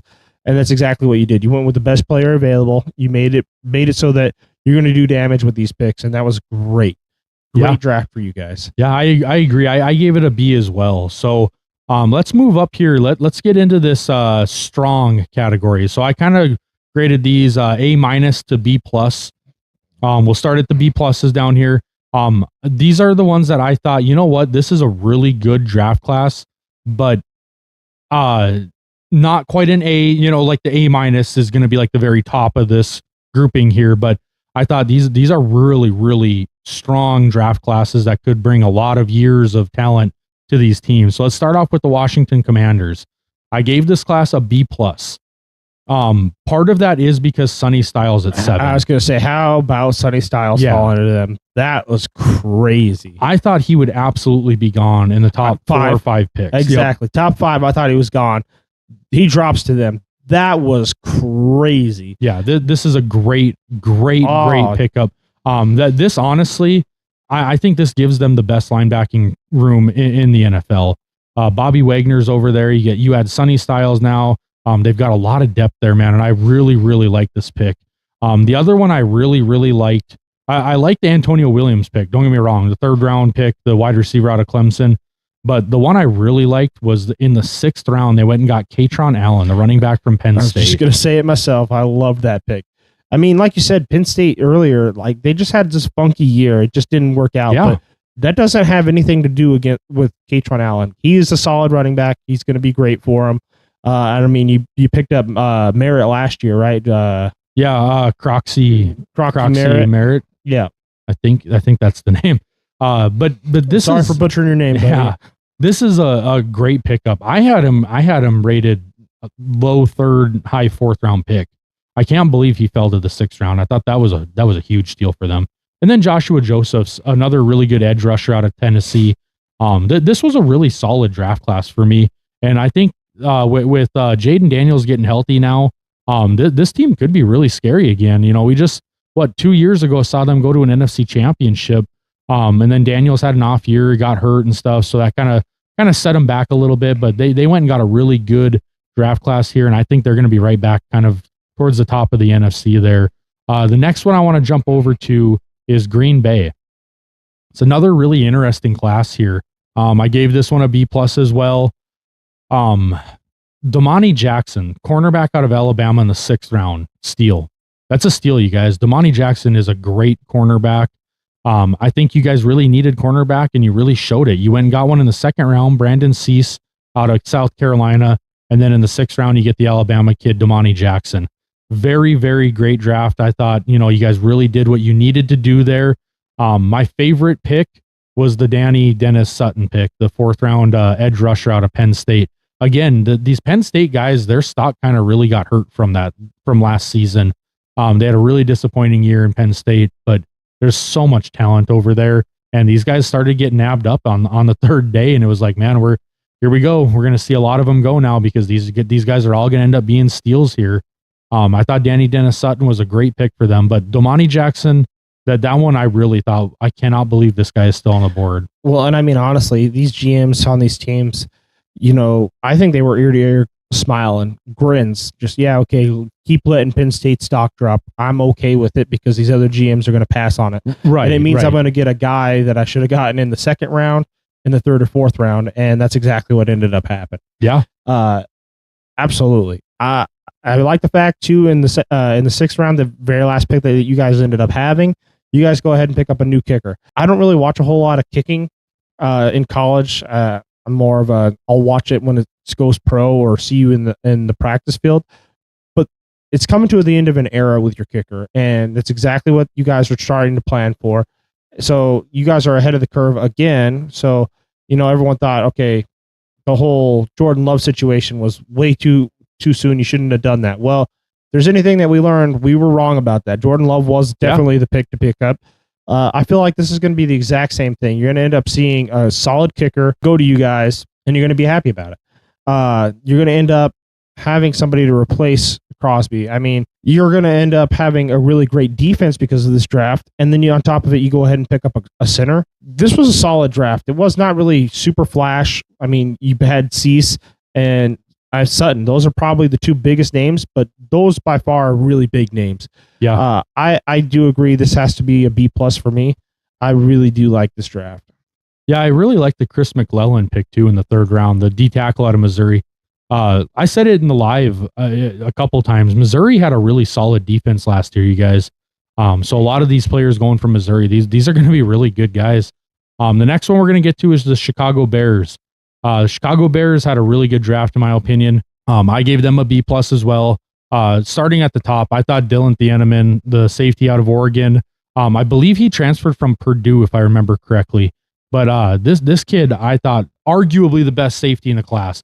Caleb Downs, obviously, a lot of people had him higher, but I thought talent-wise, like it's actually a lot closer than people think between Thieneman and Caleb Downs. So I really, really liked this pick. I thought it really shored up a defensive spot that you guys really needed there in Chicago. Xavier Thomas, wide receiver LSU.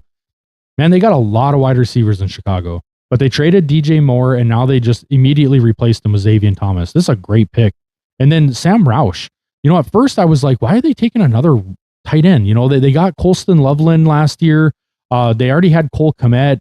But the more I think about this is a really, really good pick for them because they really like to play really heavy tight end, you know, formations. And I think this is a really good pick. You're now 3 deep at tight end, and every one of them is a guy that can go catch the ball, but also is not afraid to block. This is a really, really, you know, 12 personnel. This is a really, really good pick for what they run. I think Ben Johnson really, really likes to have these big tight ends there. And then, honestly, guys, probably I don't want to say the best pick because I think Dylan Thieneman really was the best pick for this team, but a pick that was really surprising to me that I thought, man, this is an awesome pickup for them was Malik Muhammad, cornerback out of Texas. I think Chicago went and plugged every hole they had. I really do. They even got a center out of Iowa, Logan Jones. You're brushing over the center right there. Iowa is where you want your center, your tight ends, your guards, and your tackles to come from. That school is just farm bred. I mean, you get a lineman from there. Anybody who's on that line is going to be great for you. It's tight end university for a reason. Everyone talks about it as that. Everyone talks about it as offensive line university, where just give us an offensive lineman from there and we'll make him work. He will work because that's exactly, he's going to plug holes. He's going to be really good. He's going to be able to pull very well for you guys. I really do like the draft that you guys had, and you started off with a bang. Thieneman was great. I mean, yeah, that's a huge pick. It was like, all right, well, how are you going to top that? And then you go ahead and pick up a center. It's like, wow, you really did need a center, and you go ahead and pick up an Iowa center. Okay, I have no problem with the second pick. And then, like you said, Sam Roush. I was like, okay, I'm not 100% sure. And then you start thinking about it, and you go, okay, well, you want to have depth there. I mean, that's exactly what you just did here with wide receivers. You know you can draft wide receivers, so you draft them, and you end up trading them for parts later on where you need them. So you do that, and then, okay, your next pick, you go back to the well. All right, we're going to pick up another wide receiver. We know we can draft him. Let's pick him up. Yeah. Great draft for the Bears. They did what they had to do. You're going to be a lot better in the trenches. You're going to have a better defense. I like the draft B+. Yeah, I thought it was a really good draft. They're building something really special there in Chicago. I think Ben Johnson's been absolutely great for them. This is one that was I really, really like this draft class. I gave it a B+ because I just wasn't sure if I could go A- here.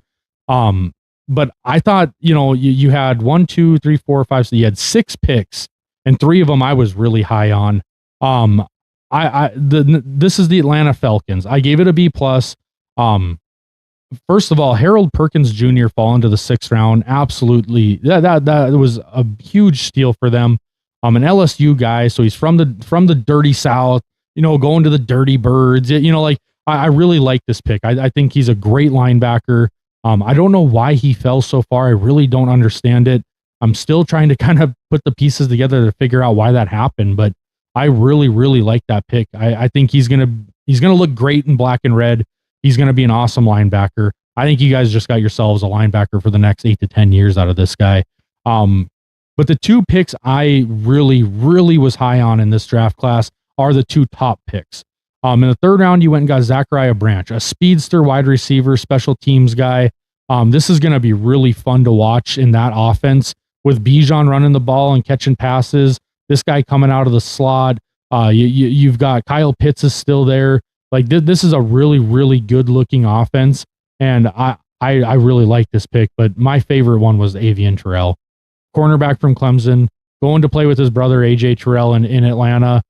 Staying close to home. You know, they both went to Clemson down there in South Carolina, and now they're going right over to Georgia to play for the Atlanta Falcons. I think this is an awesome pick, in a really solid class. I gave it a B+. Absolutely B+. I mean, how do you not like that story? He gets to go play with his brother over there in Atlanta. Well, and when they were showing the film of it, like Avian was at the party with his brother when his brother got drafted. He was all excited. He's jumping up and down. And then you fast forward a few years, and now AJ's at Avian's party, jumping up and down, hugging his brother. Like, and you're coming to play with me, man. Playing like, with me, yeah. Mom's over there crying. Like, it's just a really cool story. I'm really happy for the Terrell brothers. I hope they both have really great careers. AJ's already having a great career. Avian's going to go there and do the same thing. So Branch was a great pickup too. I do like that pickup. Couldn't get a good wide receiver over there. Like you said, it's going to be really solid passing game for them. I'm excited. I'm excited for the Falcons. Like you said, it was only 6 picks. It wasn't like you can make such huge splash with them. But man, the picks that they ended up having, they made some serious waves with. Yeah, I agree. I think they had a great pick or a great draft class. Next is the Kansas City Chiefs. Now, this one, you guys, I'm not going to lie to you. I think they really killed it. I think they had a really good draft. I gave them a B+. They ended up having 2 first-round picks because of trades and stuff. They traded their cornerback in the offseason, and then they go and draft Mansour Delane at 6th overall, cornerback out of LSU. Absolute stud at cornerback. I mean, honestly, I think they improved. Well, honestly, I feel like that was their intention the entire time. They knew, okay, we're going to get rid of McDuffie, but we already got a plan. Yes. We got a plan, and that's exactly what they did. They went in, and they gave Cleveland a call and said, hey, we want your 6th pick. Give it to us. Yep. We got our guy. Cleveland agreed, and they said, all right, it's done over with. We're going to pick up our cornerback. Yeah, I love that pick. And then in the first round, at the end of the first round, they go and get Peter Woods, the D tackle out of Clemson. Another great pick, you guys.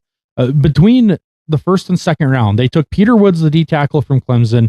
And then in the second round, not very many picks later, but 8 or 10 picks later, they go and get R. Manson Thomas, the edge from Oklahoma.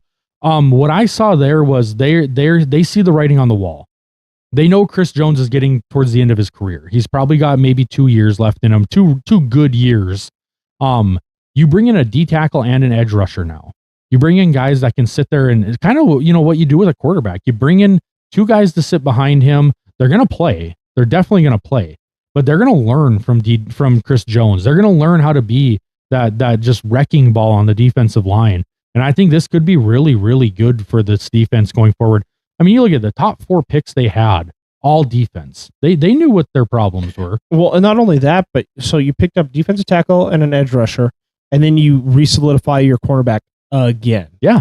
And Jaden Canaday out of Oregon is don't sleep on that guy, you guys. Nope. Oregon has athletes. They always have athletes. And this kid is really athletic. He's going to be a really good cornerback. But I'm not going to lie to you. I liked all these picks. I thought Cyrus Allen, the kid out of the wide receiver out of Cincinnati, they needed a wide receiver. They went and get a good one in the 5th round. The Garrett Nussmeier pick, I think it's a good pick. You get a quarterback now. Pat Mahomes is not going to be playing right away this year. I don't know what the exact dates are, but there's no way he's going to be ready day one. No. So I think he's going to come back middle of the season. I think that's kind of what it's projected to be. I think this was a good pick. Justin Fields is there. He's going to be your starter, I would imagine, day one because of the Mahomes injury. But Garrett Nussmeier, this guy is the son of a coach, a head coach, and I believe he's a head coach in high school. He's a high IQ quarterback. He's got a lot of talent, but he's a very high IQ quarterback. He understands the game. He's going to learn really fast, I think, and he's going to be a really, really good backup for you. I think he's going to be Justin Fields' backup. And when Mahomes comes back, I think he's going to be Mahomes' backup, honestly, is what I see happening. But I think the best pick they had, you guys, was Emmett Johnson. Other than Mansour Delane, obviously. Mansour Delane is an absolute stud. But I'm talking, later rounds, where you're getting kind of deep in the draft. I think Emmett Johnson was a really, really good pick for them. Running back out of Nebraska. You went and signed Kenneth Walker from the Super Bowl champs, the Seattle Seahawks. And then you go and grab another running back in the 5th round, a Midwestern running back, Big Ten, Midwestern running back. I like this pick a lot. Emmett Johnson, I think, is going to be really good for them. He's going to be one of those guys that come in, give you 8 to 10 carries a night, probably 25 to 40 yards, but they're going to be hard-earned, important, yards. They're going to be, third and 3, he's going to get you 5 yards. It's going to be, 3rd and 7, he's going to get you 9 yards. This is a really good running back. I like this pick. I agree. I mean, you had to have the 1-2 punch. The running back room was getting depleted. The Patriots, yeah, I feel like the Patriots of old, yeah, right? The Chiefs. I mean, they went and got defense, and that's exactly what they needed to do. They needed to go after defense more than they needed offense. They've gotten offense for multiple years in a row. And now it's time to get youth in the defensive locker room, allow them to learn from these veterans like you just talked about. I mean, Chris Jones isn't going to be there forever. They're right. planning for the future already. Peter Woods was prime example for that. I'm excited for them. I'm not excited to see the Chiefs do good again, but I'm excited for these players. I mean, it's going to be a solid pickup for you guys. I do think that defense is not going to be a slouch. It's going to be exciting. And I mean, honestly, it's crazy because the rest of that division did really well in this draft. And I don't think we've gotten to the big one yet. So yeah, I agree entirely. I think it's a really good draft class for the Chiefs. I give it a B+. Next one we're going to jump to, another B+ here for me, is the Houston Texans. I think they had a really solid draft. The thing I like here is they have a really good defense already, and they went out and drafted even more defense. I mean, they go and get Cade McDonald, D-tackle out of Ohio State, Wade Woodis, I think it's pronounced, linebacker out of Clemson. They get Kamari Ramsey, safety out of USC.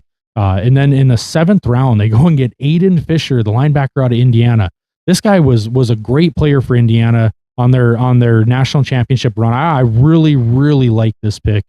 But the one I thought was the really crucial pick was they took a guard in the 4th round, Fabechi Nwaiwu, I think it's pronounced Nwaiwu, guard out of Oklahoma.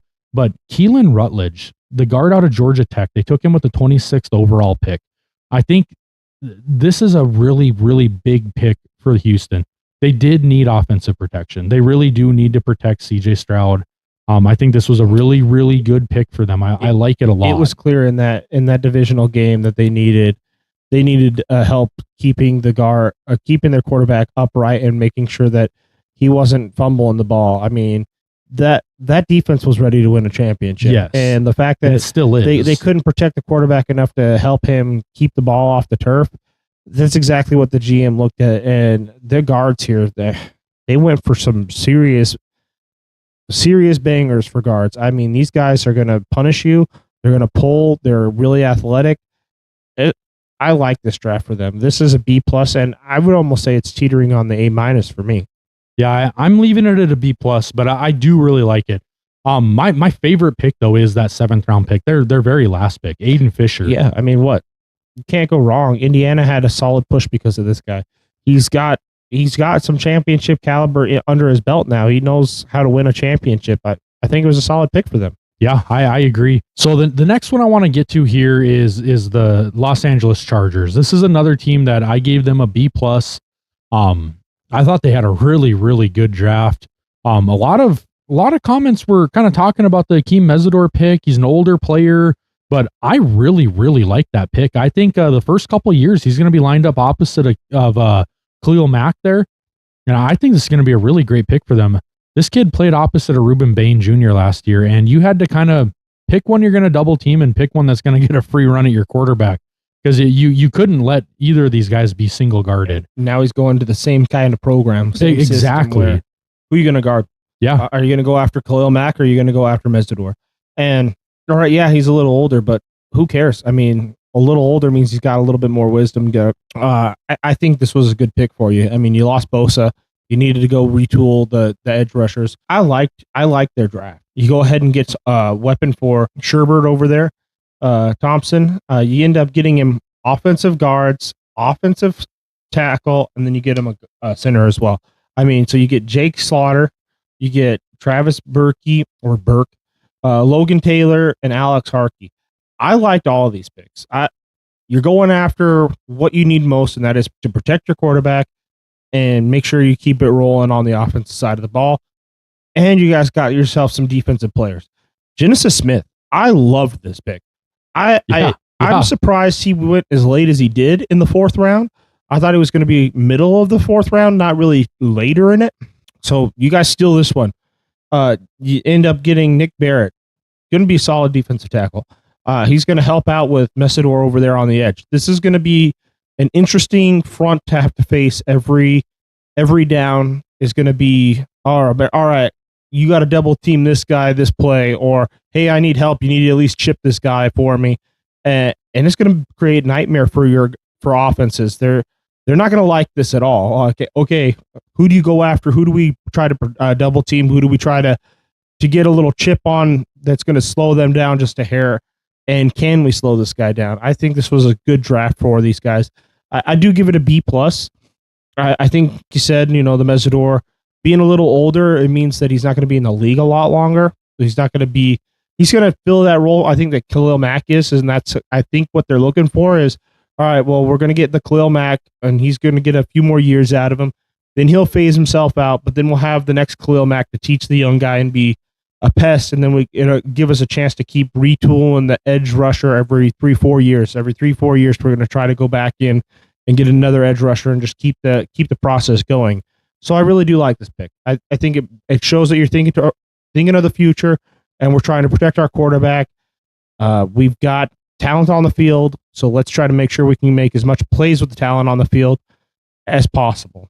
Yeah, I think Mesidor, he reminds me a lot of Chris Jones. He can move over into the D tackle spot. He plays edge. He's going to be a pass rusher. I think he's kind of like an X factor on the D line.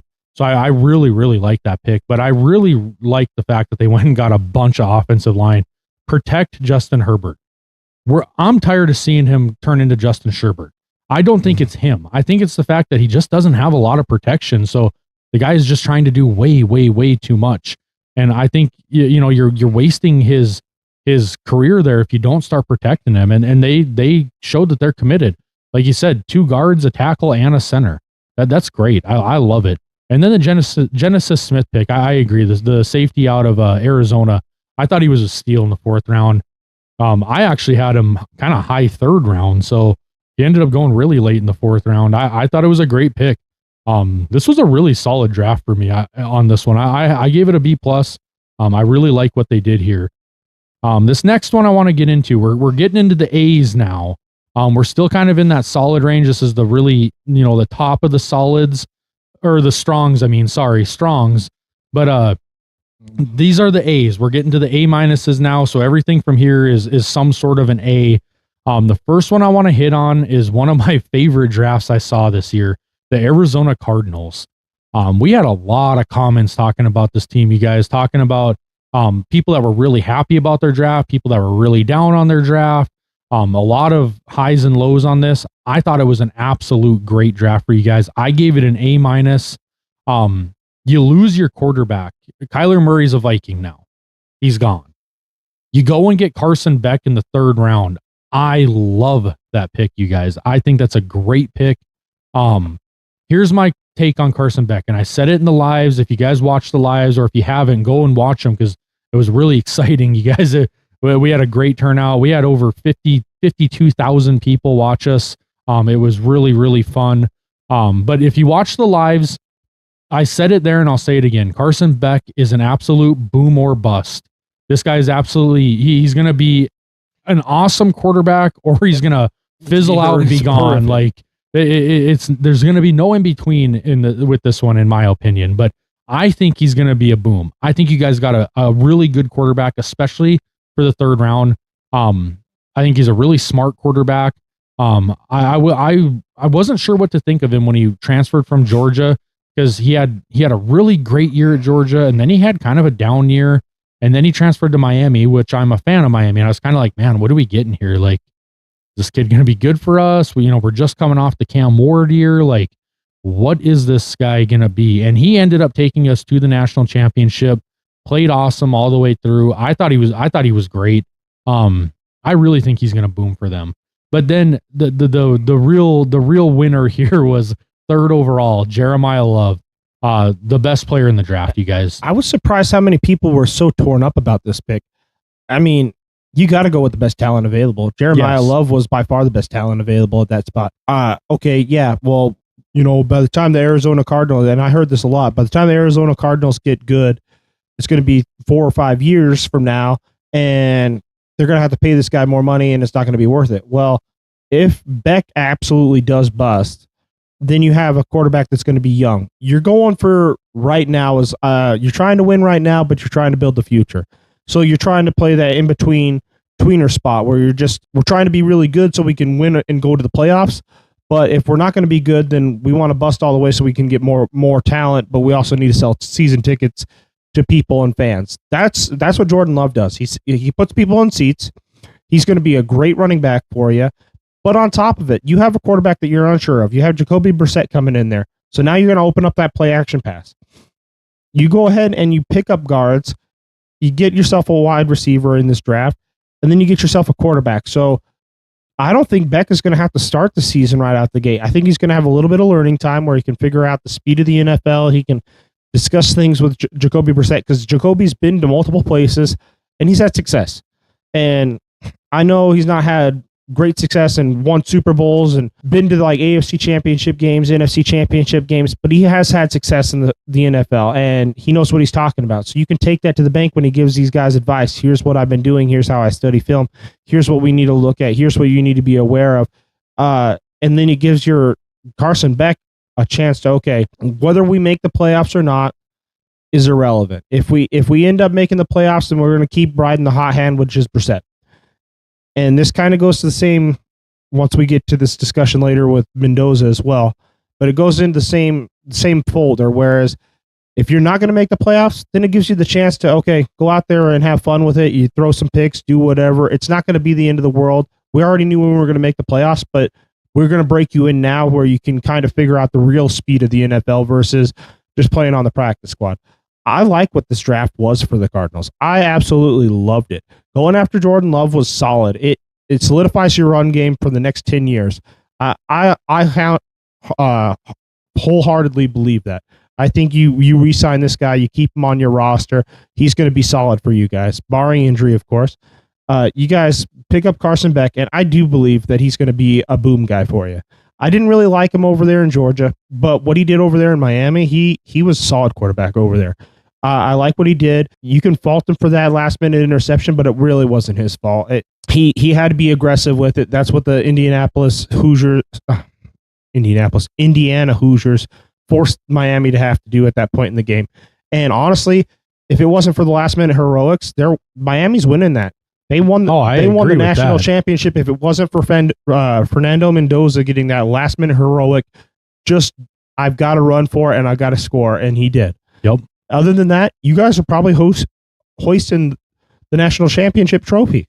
Yeah, I thought this was a great draft. I thought Jeremiyah Love was the absolute best talent in this draft, and I thought getting him at third overall. Yes, in today's NFL, it does seem high for a running back, but like I said, younger fans are going to think that, like, man, it's too high to take a running back in the draft. But older fans, we remember the days when running backs were going in the top 5, top 10. And I think this was a great pick, you guys. I really think you should be happy about it.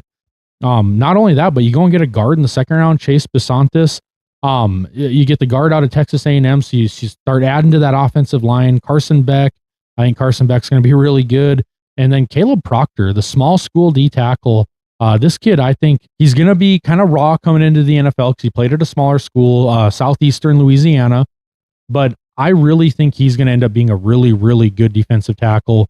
And then Reggie Virgil, wide receiver from Texas Tech, Carson Scherer, linebacker out of Iowa, and Jaden Williams, the offensive tackle from Mississippi. So you had another offensive lineman there. I really liked it. A- from me. I thought they did really, really good. Very strong draft. The next one is the Dallas Cowboys. This one gets an A- from me again. I thought Dallas, I said it a couple times that Dallas is really killing this draft, you guys. And whatever Jerry Jones was doing that night, he needs to do it more often because they had an awesome draft this year. This is a team that really needed a really good draft. They finished second last year in the NFC East, but they had a 7-9-1 record. Like that was good for second place. That wouldn't get you far in most divisions. Yeah. And it's not going to get you far in the NFC East going forward. We'll get into more of that. But I think they really, really killed it. First of all, Caleb Downs dropping to 11. I did not see that happening at all. I was very surprised. I went into this draft. So one of our other co-hosts, Wes, he's on our shows a lot with us. Me and him were talking before the draft during the college football season. And we were both kind of like, man, Caleb Downs is a cowboy. He feels like a cowboy. He seems like he belongs with the star on his helmet, you know, and going into the draft, I was like, there's no way they're going to get him at 11. They're going to have to trade up to get him. I don't see them doing that. And honestly, I wouldn't think it would be a good decision if they did, because I thought, you know, take what you can get at 11. That's a good pick. He ends up dropping to him and they take him. And pick at that point. I was like, wow, this is a way better pick than I was thinking, because they actually got Caleb Downs at 11. Like, awesome pick for them. I think he's going to be an absolute stud in the NFL. And then Malachi Lawrence, the edge rusher from UCF, they go out, they move up. They actually traded with Philadelphia, hated rival there, and they go up and they get Malachi Lawrence. I think he's going to be a stud. I think very underrated player, underrated in online, obviously not underrated in the NFL, because teams were looking at him in that first round. That's why Dallas moved up to go get him. There was rumblings, I'm sure, that you don't move up unless you're hearing rumblings that the guy you want is going to go. Somebody's going to take him. So I thought that was a great pick. And then honestly, my favorite pick out of this whole draft for them, other than the Caleb Downs pick, because I just didn't see him falling that far, honestly, but Jayshon Parham, the edge rusher out of Michigan, I think he's going to be an absolute stud. They went out and really shored up that defense. They get 2 edge rushers, or actually 3 of them, because they got LT Overton from Alabama in the 4th round. They got 3 edge rushers. They get a safety, a cornerback, Devin Moore, the cornerback out of Florida. Like, just a really, really good draft, you guys. And then Drew Shelton, offensive tackle, Penn State. Another one of these guys, Penn State, that fell down to the 4th round. I think he's going to be a really good offensive tackle. Dallas is always known for having a really strong offensive line. So Anthony Smith, wide receiver out of East Carolina, I think he's going to be a good piece.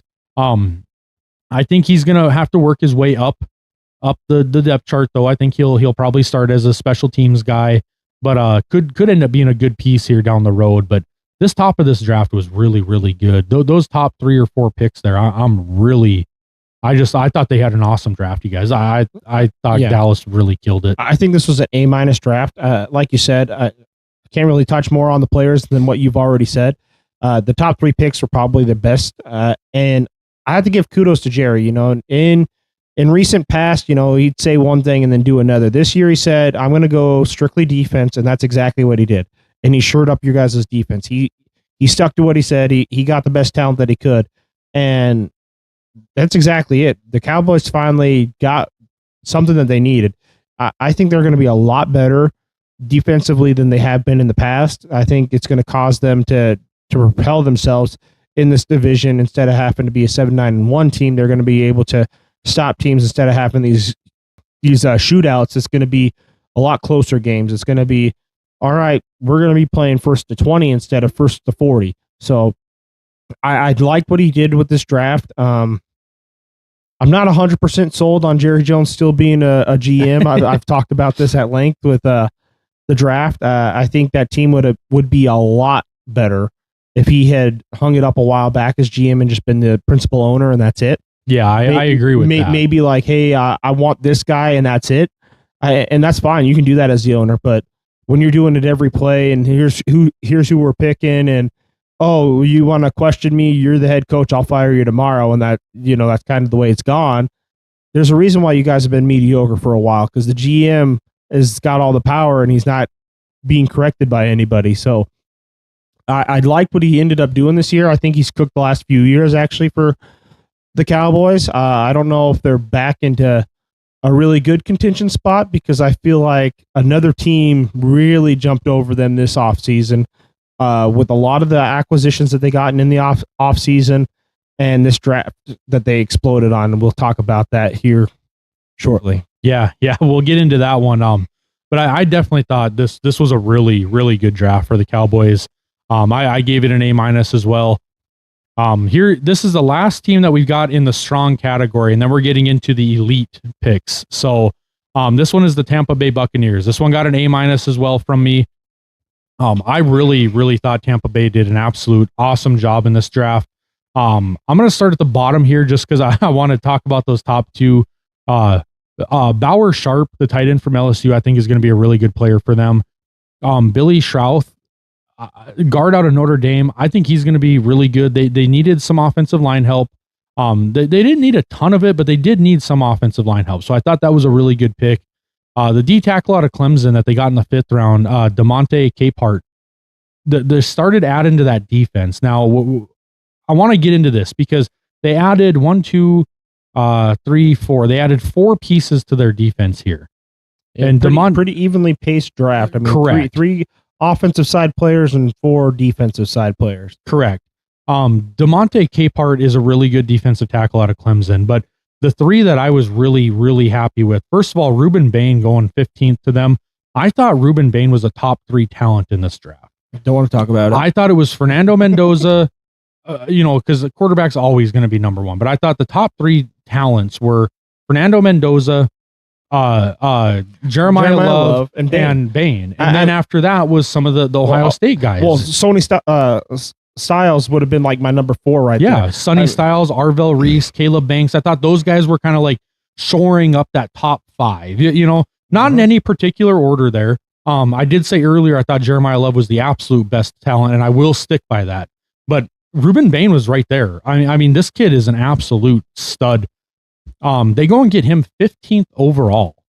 I thought, wow, man, like he's going to Tampa Bay. So he's going to stay down in the Florida area. He's actually from Miami. So from Miami, went to Miami for college, and then ends up getting drafted by Tampa Bay. I love this pick. I think they are starting to build a defense like they had when they went and won the Super Bowl. Not with Tom Brady, but the Warren Sapp, John Lynch, Rondé Barber, Derek Brooks. Like that team is what they're starting to build there, because they go and get Ruben Bain Jr., and then in the 2nd round, they go and get Josiah Trotter. This is a kid out of Missouri. Again, Missouri defense. I told you guys they had a really, really good defense. This is a linebacker. I believe he was at West Virginia, started his career at West Virginia, but absolute stud. His dad played in the NFL. I want to say Jeremiah Trotter. Does that sound right? That sounds correct. Played for the Eagles and stuff. Super talented linebacker back in like the early 2000s. And now his son is there, and I think this kid is absolutely going to be a great linebacker in the NFL. But the one that I thought was kind of the steal was in the 4th round. They went and got Keontae Scott, cornerback out of Miami. To me, this looks like they are putting together a Warren Sapp / Simeon Rice in Ruben Bain. They're putting a Derek Brooks and Josiah Trotter, and now they're going and get their Rondé Barber and Keontae Scott. It's like they're mimicking that defense, you guys. I really, really like this. They've already got the Winfield kid to be their John Lynch. Like this is a really good draft. I gave it an A-. I was super pleased with it. I agree with you. I mean, they're going right. I mean, this is exactly what we talked about here earlier. A lot of teams went right back to their roots. What got us successful early on in our history, and they went right back to it. And this is a team that exactly mimics exactly what you just said. What got you to be successful before the Tom Brady acquisition? It was your defense. That's what caused you guys to really be the top team that you were back in the 2000s. That's what caused you guys to win your first Super Bowl. Well, let's get back to it. Exactly. Let's be winning football again and bring it back to Tampa Bay. And you already got your quarterback. I mean, Baker Mayfield's going to be that guy. I full-heartedly believe that. I think the Browns were stupid for letting him go, but that's a Coach Stefanski issue, not a Brown issue, I believe. And the players that you guys picked up in this draft, absolutely deserving of the A-. You guys went out. You had a strong performance as far as your guys' draft is concerned. I like this one. Yeah, I thought they absolutely had a great 3-day draft. So I gave it an A-. It sounds like you're kind of agreeing with that. Let's get into the elites here. These are the A's to A pluses. I want to start off with one that I gave an A. This team I thought had a really good draft. The Miami Dolphins. What's crazy is this? It just felt like it was quiet. It like they were making huge splashes, but it was quiet. It just felt like nobody was talking about him. It just kind of went by the wayside. Like as quickly as they made the pick, they were no longer talked about again. And right, I maybe because they don't have Tua Tagovailoa, because they got rid of all these wide receivers in the offseason. But these guys they're rebuilding, and I feel like this draft really propelled them to having the rebuild end faster than we all thought it was going to. Oh, for sure. I mean, they went and got 13 picks. That is a ton. That is almost double what a team is supposed to have. Let's start in the first round. They go and get Caden Proctor, offensive tackle from Alabama. Absolute great pick, 12th overall. And then at 27th overall, they go and get the cornerback out of San Diego State, Chris Johnson. Right there, you started off great. Had a great day one. Caden Proctor is a beast. And honestly, they needed offensive line so much. We saw what happened with Tua, and it's a shame, but this team really went out and started building something to look forward to in the future. Day two, so rounds 2 and 3, they go and get Jacob Rodriguez, linebacker out of Texas Tech. Absolutely love the pick. Heavy Red Raider pick. Yes, love that pick. And then they go and get Caleb Douglas, the wide receiver from Texas Tech. But not only that, they weren't done. Okay, Jacob Rodriguez was second round. In the third round, they get the Caleb Douglas, wide receiver out of Texas Tech. They also get Will Kaczmarek, the tight end out of Ohio State, and they get Chris Bell, the wide receiver out of Louisville. That is an absolute great second day of the draft. You had 4 picks in 2 rounds, and every one of them is a hit. You get two wide receivers, a tight end, and a linebacker. That's a great second day of the draft. Yep, absolutely great. Then you get to day 3. Now we get into some of the Texas guys. They already went heavy on Texas Tech. Now they go and get Trey Moore, the linebacker out of Texas.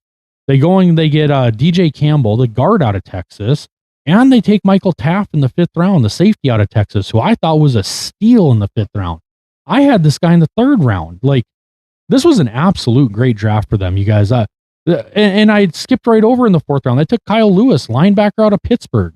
This team, I don't even know what to say about it. They get one offensive tackle. They get 1 offensive guard. They go and they get, 1, 2, 3 wide receivers, because they also took Kevin Coleman Jr. Out of Missouri in the 5th round. They grab a safety. They grab an edge guy. They get a tight end. Absolutely crazy. They took 3 linebackers and a cornerback. Like this draft was this was one of my favorite drafts in the entire league this year. I thought this was great. The last pick, Max Llewellyn, the edge out of Iowa, great player in the 7th round. I feel like this was a masterclass of how to move on quickly from the talent that you have on the field. Trade it for really, really pertinent pieces to rebuild quick. They didn't have any pride in it. Who do you want? Okay, well, yeah, we can get rid of him. Here's what you got to give us. And it panned out. This is a solid draft. Like you said, they're picking double. There's a reason why they're picking double, is because they had no pride in it. All right, we know what we can draft well. We know what we've drafted well in the past, what we have on the field. So let's start parting them for pieces, help other teams out, but we're going to help ourselves out because we're going to have a really good future. This is how you go from a dumpster fire franchise team to the penthouse team, and you're continually maintaining that penthouse, because these type of drafts, you have 14 guys. I mean, 13. I mean, let's call it 14 just to be But I mean, pretty much you go ahead and double up what everyone else should have for their draft. You get 13 picks. You're talking about 13 guys with a possibility of being on your team for the next 10 years. That means you're young, you're useful. It's not going to cost your team anything for the next 5 years because you're going to have most of these guys on rookie contracts. You're going to be agile and pliable and willing to, all right, yeah, we'll make trades. We'll do what we have to do. And then you're not going to be afraid to also get rid of these guys for draft picks once their time comes up, or you don't want to pay them that kind of money. It keeps you limber and it helps that franchise. I mean, this is going to be an interesting team if these picks pan out, and I think a lot of them are going to. It's going to be really fun to watch Miami Dolphin football for the next 10 to 20 years. Yeah, this was honestly one of my favorite drafts. Yeah. So many players in here that I've watched for a lot of years and been really high on and thought like, man, these guys are going to have really good careers. And then to see them all like start ending up on the same team, it's like, man, I'm filing in on the same team. You're like, I'm going to love watching them. Who knew you only had to put one channel on? Yeah, exactly. Like this was an absolute great draft for them. These ones are all kind of our favorite drafts. So you're going to hear favorite a lot, I'm sure, here going forward. But yeah, I mean, once you get to this point, it's going to be the cream of the crop. This was just, it was a joy to watch these guys operate and how they moved as a franchise. Yeah. The next one is the Philadelphia. Okay. So sorry. Dolphins, I gave them an A, a very solid A. Absolutely. An A is agreed upon. Yep. The next one also got an A. This is the Philadelphia Eagles. Started off with a bang. Day one, we're in Pittsburgh, right? We're let's set the scene here. We're in Pittsburgh, cross-state rival from the Philadelphia Eagles. Pittsburgh has got their guy on the clock. They're like, hey, we're going and getting that Makai Lemon kid. They're on the phone with them, everything. And all of a sudden, Dallas trades with Philly, moves up ahead of Pittsburgh, and takes the guy they wanted, Makai Lemon. I thought, first of all, it was comical. It felt very Philadelphia. It was like kind of a slap in the face, you know. Yeah, not only are you going to be the host for this draft, but we're going to come in here, slap you in the mouth, take your dinner, and eat it in front of you. Yeah, it was awesome, man. But they really needed this kid, and I thought this was a really great pick for them. A.J. Brown is going to be a Patriot. Well, we know that. Yeah, and this all but secured it. I mean, it was kind of going, is this really going to happen? Is this not going to happen? This secured it that night. A.J. Brown is gone. Whether he goes to New England or wherever he goes is irrelevant because this pick tells me he's gone for sure. Yep, and I love the pick. I know the kid from Ohio State went ahead of him, but I thought, to me, it was between Jordan Tyson and Makai Lemon. Those were like kind of the two top wide receivers in my opinion. Carnell Tate ended up going ahead of both of them, but nothing against Carnell Tate. I think he's a great wide receiver. I just thought going in from what I was hearing, I thought, okay, it's going to be between Lemon and Tyson. They go and get Lemon. I love this pick. But then in the second round, they also go and get Eli Stowers. I think the best tight end in the draft from Vanderbilt. That was a great pickup for them. I love that draft pick. It reminds me of when Brent Selleck used to play for him. I mean, I really think this is going to be a solidifying tight end for this group. I do love this pickup for them. Yeah. Markel Brown, offensive tackle from Miami. Great pick again. That one was in the third round. They start to add some pieces to that offensive line. And then in the fifth round, they go and get North Dakota State quarterback Cole Payton. This is an awesome pick, you guys, because this is a very Jalen Hurts type of running or quarterback. He is a running guy. He's a big-bodied, strong, not super accurate, but he's got a crazy strong arm. He can throw the ball almost the entire field. I love this pick. I think Cole Payton is in line to take over that team. And I think it's going to be absolutely phenomenal. I think if Jalen Hurts goes down or if something comes up and they move on from him, Cole Payton is basically plug and play. And I think he could end up being even better than Jalen Hurts, to be honest with you. I don't think he's the most accurate quarterback. I will say that. But being that we're up here in North Dakota, we watched a lot of this guy play, and he is a very, very talented quarterback. It is kind of funny to me that they took Carson Wentz years ago from North Dakota State with the second overall pick, and now they're going right back to that. They're going and getting another North Dakota State quarterback. I love this pick. I think it's a great pick for them. Well, and I mean, you look at Wentz before he got hurt. He was leading them to that Super Bowl, and then he gets hurt, and they ended up winning their first Super Bowl. Yeah, and it kind of changed his whole career. Yeah, you know, that injury changed his entire career. So, I mean, of course, for the Eagles, they're probably like, if they're going to produce a quarterback talent like Wentz, and we just have to make sure he doesn't get hurt, that's a no-brainer for us. Well, and that's why you go and get the tackle out of Miami. Exactly. You shore up that offensive line. Well, not only that, but the next pick after the quarterback, you're going to pick up a guard from Georgia. Yeah. Micah Morris. You're going to pick up a guard and say, nope, we're going to really protect our quarterback this draft. Yeah. I loved the draft. I loved what they ended up doing. I agree. I think the kid from North Dakota is kind of slept on because, nobody knows about him too much. I mean, we're up here, so we know we've seen him. We've seen what his game is. I think this kid has got some scary good potential. I think he's on the same level as Jalen Hurts. I think he's got that freak athleticism. Passing, interested to see how he progresses as a passer. Right. If he can get past Jalen Hurts, I mean, you're talking about that's a scary, scary guy. And then him being on that team, like we said earlier, it kind of goes back to the Patriots, where you pick up these quarterbacks, and at first people go, well, why'd you end up doing that? Well, first off, there's a lot of dysfunction in this locker room from what we found out in the offseason. Yes, a lot. So there is a lot. Now, is that all A.J. Brown? I'm not 100% sure. Is it Jalen Hurts? Who knows? But if that is the case and it is Jalen Hurts, then it means you're planning for your future without Jalen Hurts. If it's not Jalen Hurts, then you're just planning to make sure when Jalen Hurts goes down, we are not hamstrung. We can still run the same packages that we had with Jalen Hurts because we have the same talent in the backfield. Exactly. Great draft for the Eagles. This is an A draft for them. They did a great job. Well, and with a quarterback, that style of quarterback, they're bound to get hurt at some point. You're running a lot. You're taking a lot of hits. So I think it was really smart to take a guy who is plug and play with that same, style. But the one thing I found really interesting about this was they took 5 offensive players in the first 5 picks, and then they shorted up with 3 defensive guys. They go and get Cole Wisniewski. The safety, exciting whites over there. Yeah, safety out of Texas Tech. I really like that pick. They go and they get the international guy. I believe he's from Nigeria, if I remember correctly. Well, and this makes sense because I can't think of who the original guy they had is. The tackle. I can't remember his name, but offensive tackle. Yep, Jordan Mulatu. Yeah, something like that.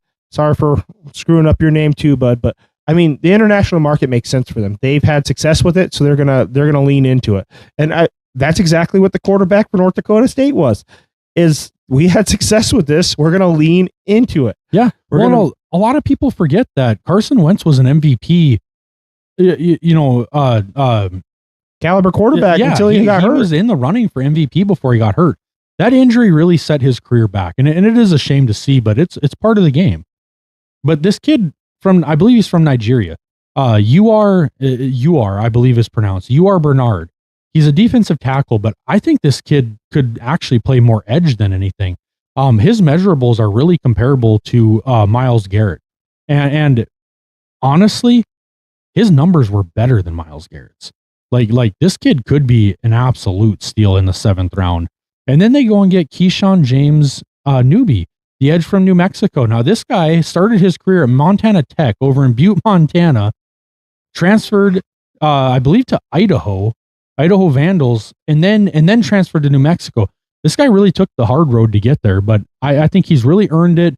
7th round pick, and I think he's going to end up being a really good player in the NFL. I think he's got that drive, that chip on his shoulder. He's always kind of been overlooked. I think he's going to be a really great guys. This is an A, teetering on an A plus. Honestly, I mean, this is an absolute great draft for the Philadelphia There's a reason Eagles. why Philadelphia has been where they've been the last few years. Their GM is killing it. Yes, they have the best GM in the league.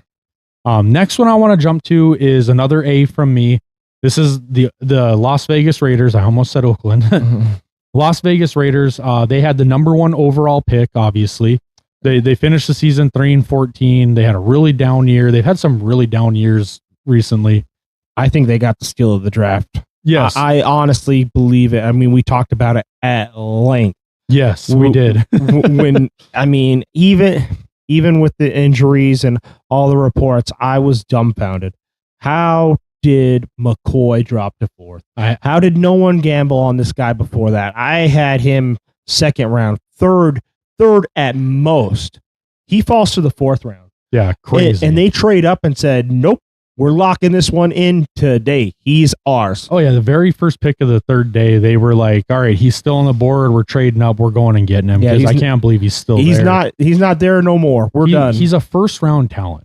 I had him middle of the first round talent-wise. I understood with the injuries he might fall some, but I did not expect him to fall to the fourth round. Number one overall, obviously, they go get Fernando Mendoza. I think he's in an absolute great situation. You've got Kirk Cousins there now. You brought in the center during the offseason. You've already got your running back. You've got your tight end. You've got some receivers. And then they go and they added defensive or offensive help. They got defensive guys. They're really building something around Fernando Mendoza. And I think he's in a prime situation where he could sit for a year or even two. Pull a Jordan Love, pull a Pat Mahomes, pull a Aaron Rodgers. Sit this guy for a year or two. Let him learn. Keep building this team around him. This could be a really good team here in about 3 or 4 years. This could be a really, really good team. I think Mendoza is going to be an absolute stud in the NFL. I said it in the lives and I'll say it again. I think at worst, he is, if you do it the right way, if you sit him, let him learn, develop him, I think he's at worst a Pro Bowl quarterback. I think at best, he could end up being an all-pro quarterback. I think he's going to be an absolute great quarterback. Second round, you go and get Traden Stukes, safety out of Arizona. Great player. Then you jump down to the fourth round, like you said, Jeremiyah McCoy, steal of the draft, man. Honestly, steal the draft. Fourth round, they also get Mike Washington Jr., another running back. This kid's out of Arkansas. I think he's a really, really good player. I think he's going to be a great second piece around Ashton Genty. I think it's going to be an awesome 1-2 punch. Malik Benson, the wide receiver from Oregon. Hezekiah Massis, the cornerback from California. This draft was just absolutely phenomenal. They took both Arizona safeties. They took Traden Stukes and Dalton Johnson. I love this draft. I think they did an absolute great job. Kayron Crawford in the third round, DN from Auburn. This is a really good draft, you guys. I'm super happy for the Raiders. I'm a Broncos fan, and I'm sitting here telling you how happy I am for the Raiders. That's crazy, but I am. I think they did a really, really good job here. They finally had a really good draft, and I think it's time that they've been needing this for a while. Well, everyone keeps talking about how this is the year that they're finally going to be good. This is the year they're finally going to be good.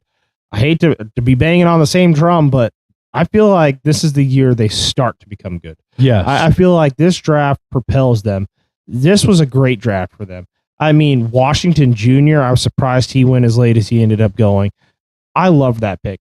Massis, man, he's going to be solid. This defense for the Raiders is going to be something not to be messed with. Yes, it's going to be scary. They are going to have some serious 1-2 punch for you.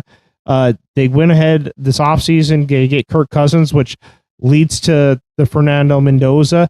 I love that pick because I love the pickup because it means that he's not going to go in and you have to turn around the franchise today. We're going to live and die with you. No, it gives you the chance to breathe. It gives you the chance to go, okay, whether we're in the playoffs or we're not, we're going to determine towards the end of the year. And if we're not in the playoffs, then we have nothing to lose. We're going to start Mendoza for a few games, see what we can get out of him, and have Kirk Cousins mentor him in the backfield. All right, here's what you did great. Here's what you did wrong. Do you understand why this read didn't work out? Because you tried to slide it in this window that you could in college, and you can't do that now. Right, exactly. He's going to teach him patience. He's going to teach him how to properly film study. I mean, people talk crap about Kirk Cousins quite a bit. And he stole all this money from the Vikings, and he signed all these contracts, and he stole all this money from the Redskins too. No, that guy has been great wherever he's been. I feel like if he had had a solid defense, we wouldn't have any conversation about this guy being good or stealing this money from him. I mean, you look at the type of defenses that he's had. He has had the same kind of defenses that Joe Burrow has, and he's put up the same amount of points. The only difference is his defenses have given up more points than he puts on the board. So what do you want him to do? Become Superman and carry the defense too? He can't do that. Right. I think Kirk Cousins is a great quarterback, and I think he's going to do really well there in Las Vegas. I don't know if they'll have a great year this year. Obviously not a great year, but I don't even know if they'll have a good year. I think you're going to start really seeing some pieces start to develop, and you're going to start seeing the building blocks of, hey, yeah, this is going to be a rough year, but we're building something here. And this is really going in a forward direction, which is what they really needed. I think they absolutely had a great draft. I gave it an A. I'm really happy for them, and that's coming from a Broncos fan. So I'm happy for them as well. I honestly think they could turn it around and have double the wins, but I mean, you only had 4 last year, so it's not like, oh yeah, you're going to be a playoff team. You're just going to be on that cusp, but you're going to be a competitive team finally, where you're going to be able to watch these games as a fan of football and go, okay, these guys are actually competing. This is actually kind of fun to watch. It's not just, okay, they scored 0 points and the Vikings scored 0 points. First to 3 is going to win the game. It's not going to be one of those games where it's just so hard to watch and somebody's got to come out a winner. It's going to be, okay, this is good competitive. Teams are scoring, but not at a really high clip. It's going to be good old-fashioned football, and they're going to get back to winning football eventually, or at least that's what I hope they will with this draft. Right. Now let's get into, so before we finish the top 3, we've got 4 teams left. The top 3 are obviously our top 3 overall in the draft. This is the Tennessee Titans. This one got an A from me. I said a couple times that I thought they were having a really, really, really good draft. This is another team that really needed to have a good draft. They got their quarterback last year. They got a couple pieces, but this team is really trying to build something. They bring in a new coaching staff. I think they brought in the right guys. Who's Saleh? Yes, Robert Saleh. They brought him in as the head coach, and then they bring in Dayball as the offensive coordinator. I think it's a great team because Saleh's a defensive guy. Dayball is a great offensive coordinator. I didn't like him at head coach, but I think he's a great offensive coordinator. It basically takes all that offensive pressure off your head coach. Let him do his thing. He's a defensive guy. Let him build the defense. I'm not even going to worry about the offense because Dayball, you've got that under control. They go and they get the quarterback last year. This year, 4th overall, they take Carnell Tate, wide receiver out of Ohio State. Great pick. I thought it was a little bit of a reach at 4, but if that's the guy you want and he's available and you have the pick, go and get him. You get your weapon for Ward. Last year, they drafted Restrepo, his teammate from Miami. So they had some chemistry there. I think you're going to see him develop this year into a pretty good player, but I think Carnell Tate's going to be a really, really solid number 1 for them right away. And then I said it was the steal of the first round, and I'm sticking by it. I think moving back up and taking Keldrick Falk at the end of the first round was a great pick for them. I think he's got some developing to do. I think he's got all the talent in the world. He's got great size for an edge rusher. He's got a lot of skill, just ton of talent, but I think he's a little raw still. But I think that's perfect for Robert Saleh. Robert Saleh is going to build this guy into exactly what he wants him to be, and it's going to be scary. This is going to be a great player for the Titans, I think. Robert Saleh runs his defense exactly like Brian Flores for the Vikings, where he can see the young talent, he can see what it's capable of, and he's going to build his defense to what he wants, what he sees. And I 100% agree. I think he sees the intangibles that Falk has, and he goes, okay, I can get you where I want you to be. Right. And once I get you there, you're going to be a monster. It might take, I mean, that's the ongoing thing. That's what I've told everybody, like when you watch Flores, it takes about 8 games in the season. Then he finally gets his defense to click right. They're all believing. They're all on the same program. I feel like Saleh's the exact same way. I'm interested to see when the click happens, but it's going to happen in that defense. I think Saleh is going to get them to where they need to be. I mean, you look at the Jets; they were always boring, but that defense was phenomenal. Right, absolutely stop every team. That's why it was so boring to watch those games, because you knew the opposing team's not going to score any points, and eventually, whoever is playing the Jets is going to score a point. But you had to wait so long. It was like watching Iowa play in college, where. Yeah, all right. It was. Yeah, you're gonna watch Iowa lose this game, 15-6, but that's going to be because they only allow you to get to the 50-yard line every other drive that you have. Yeah. So 15-6 with 7 field goals. Yeah, exactly. So it's one of those, you have to just keep playing the game. You have to do what you got to do, and Saleh is going to make this team great. I feel like Daboll going over there, he's going to make that offensive click. I like the picks that they ended up getting. You're talking about, you guys went ahead and got an edge rusher, you got a linebacker, and defensive tackle for Saleh. Saleh saw those guys and said, okay. And then I feel like on the flip side, you have Daboll who's going to go in there and it's like, all right, Ward is the guy. I love this guy. I love Ward. He's going to be my guy. So we got to get him a weapon. You go ahead and get Tate right out the gate. Perfect pick. All right. Well, what does any quarterback dream of? Let's see, protection. So you go ahead. Yeah, no kidding. In the fifth, with your 5th round pick, you're going to pick up guard from Arkansas, Carmona. I like this pick. Now you're going to go pick up in the same 5th round. You're going to pick up Singleton from Penn State. I think Penn State's draft, like I said, I think these GMs had to been smiling ear to ear grins with Penn State just keep dropping. Yeah, let their stock drop. Yeah, we're gonna badmouth them. We're gonna put out all these rumors against them because right before the draft, that's exactly what these guys do. Oh yeah, we don't like Penn State players. They just didn't really perform this year. BS. The amount of Penn State players that ended up going means everyone has good belief in these guys. I think this running back was a great pickup for you guys. Yeah, I think Nick Singleton's a stud. He's going to be a stud. He's going to be great. He's going to be great for you. And then Pat Coogan, center out of Indiana, exactly. Great player. Now you got a guy who's going to snap the ball. He can pull. He can guard. Man, this is going to be a fun team to watch. You guys got better almost overnight. And, this Titans team, you watch these guys, these fans, they want their team to be good again. They're trying to build a new stadium over there. They're trying to really embrace the Titans and get back into the flow of winning. Well, I think you've done it. I think Ward being in here and then you go ahead and pick up the coaches. Whoo-wee, this is going to be a scary team in the near future. Yeah, and I think potentially the best pick they had was Anthony Hill Jr., the linebacker out of Texas in the 2nd round. I mean, he's a guy I had as a 1st-round talent. So I think they had a great draft. I love what they did. I think they're really building something special in Tennessee. I'm really high on this one. Let's get into these last 3. Yeah, the cream of the crop, the very best. Yes, all the 3 elite of the elite in the draft. I think all 3 of these got an A+ from us. We were different on our absolute favorite. You said the Browns, correct? I loved what the Browns did in this draft. I said the Jets. So now you guys know that. So we'll go over these teams here.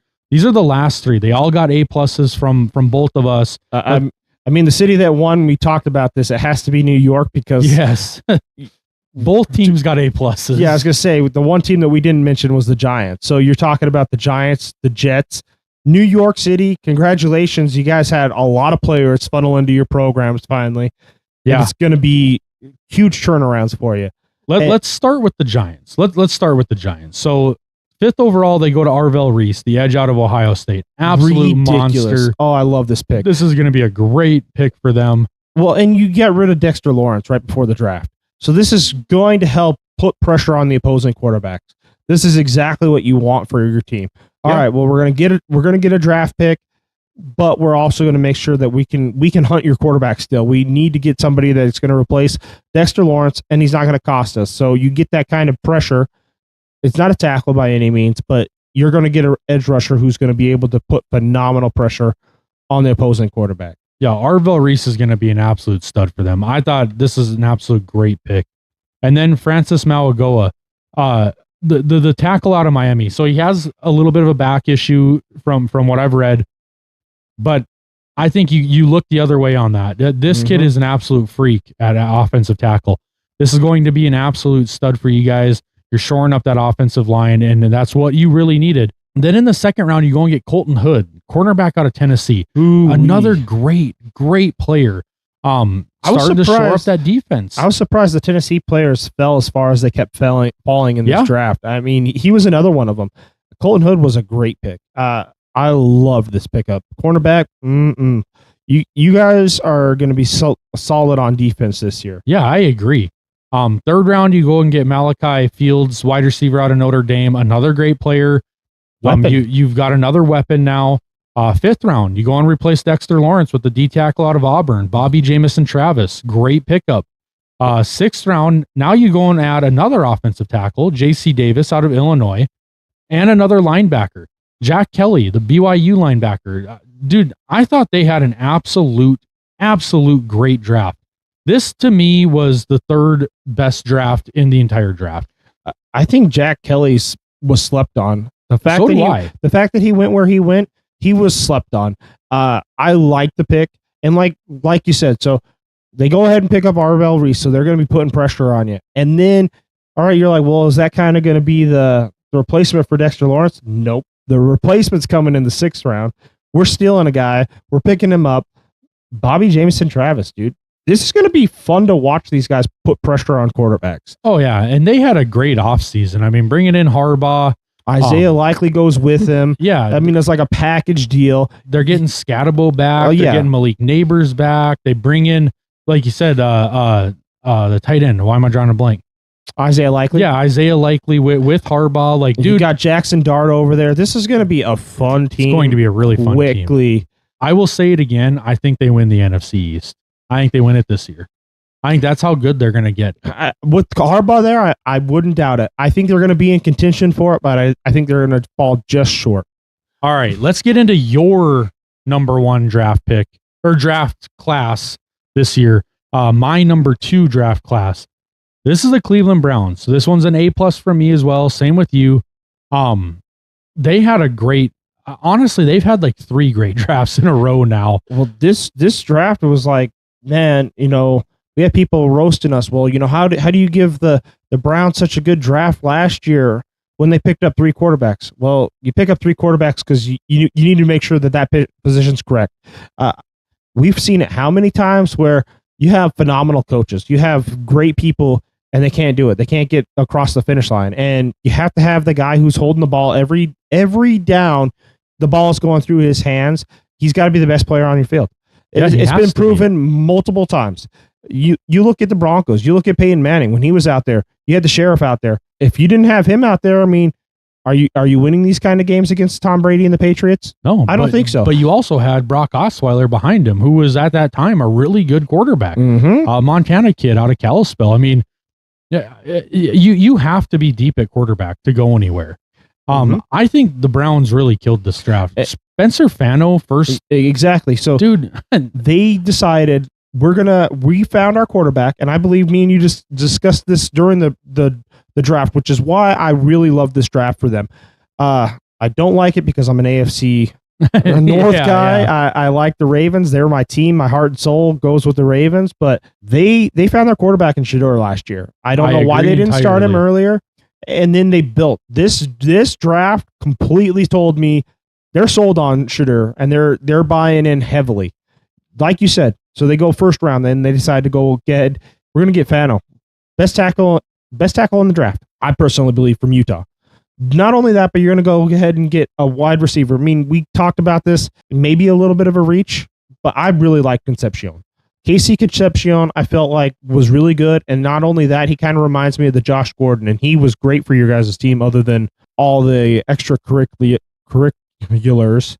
that you can do now, but you couldn't do back then. You get him, and he's going to be phenomenal for you guys' special teams. He's going to open up, like we talked during the pod, he's going to open up wildcat formations. He's going to open up a few other options where you have to keep an eye on this guy no matter what. Then in the second round, you go ahead and pick up Denzel Boston. Love the pick. I love the fact that you went back-to-back weapons for your guy. Yeah, I agree with that. I think it was really smart. Go get an offensive tackle and then go get more weapons. You drafted weapons last year, and now you're adding even more of them. I love it. In the third round, they go and get another tackle, Austin Barber. Great pick from Florida. Yes. Then you go ahead and pick up a center. Parker Brailsforth in the fifth round. I liked what you guys did. You guys, Njoku's going to be leaving. So in the fifth round, you guys also pick up a tight end, Joe Royer, whatever. It's been a long potato, whatever. But no, I agree. I think this was a good pickup, Joe Royer out of Cincinnati. Like you said, Njoku's gone, but Fannin is a Fannin. The guy they took last year, tight end.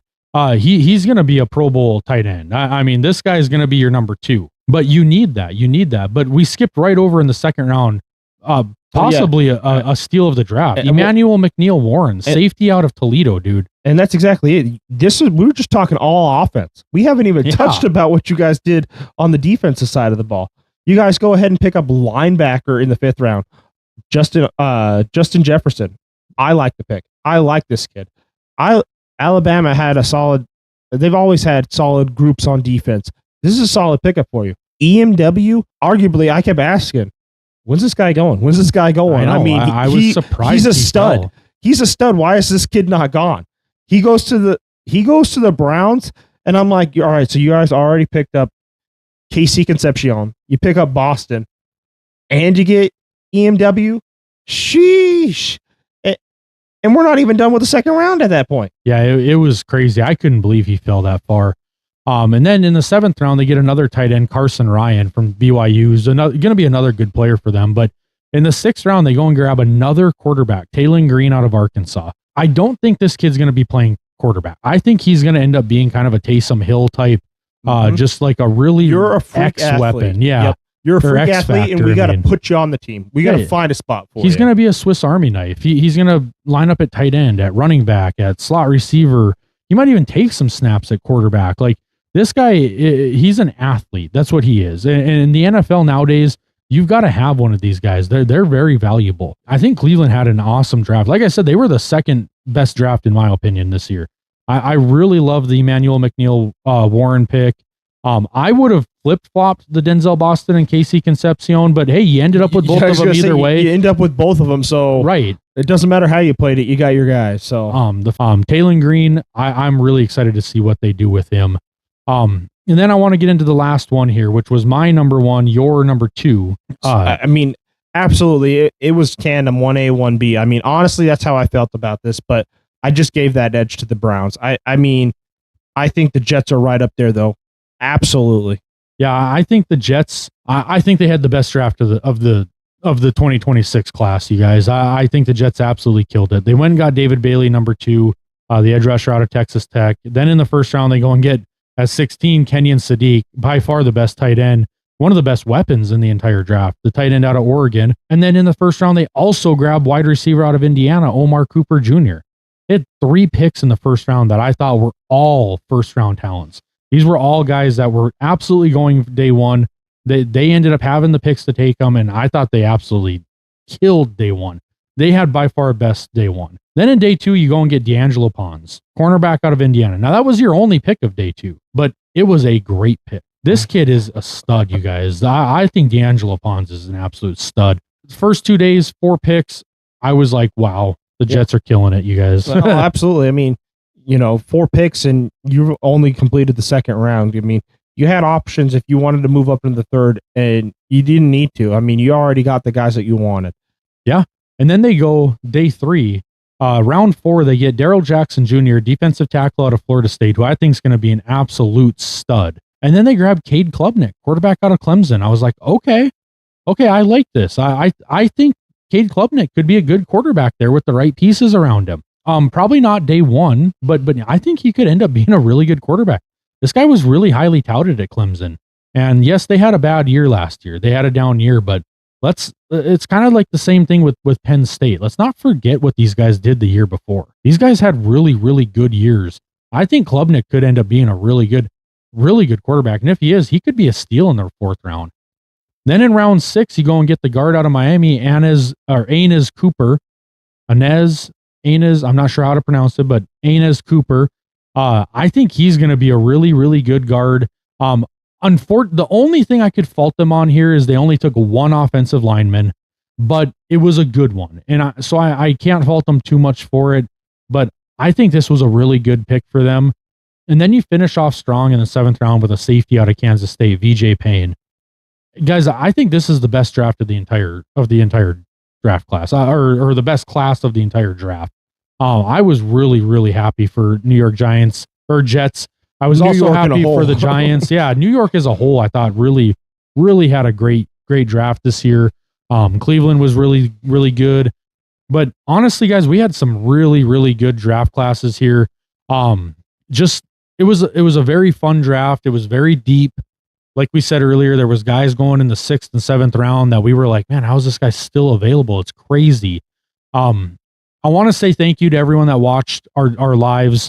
We had an absolute great turnout. Like I said earlier, we had over 52,000 people watch that thing, 3 days of it, but it was a monster, guys. We weren't sure about doing it. It's the first time we'd ever gone live. We were kind of like, well, maybe we should, maybe we shouldn't. I'm so glad we did. We grew a lot.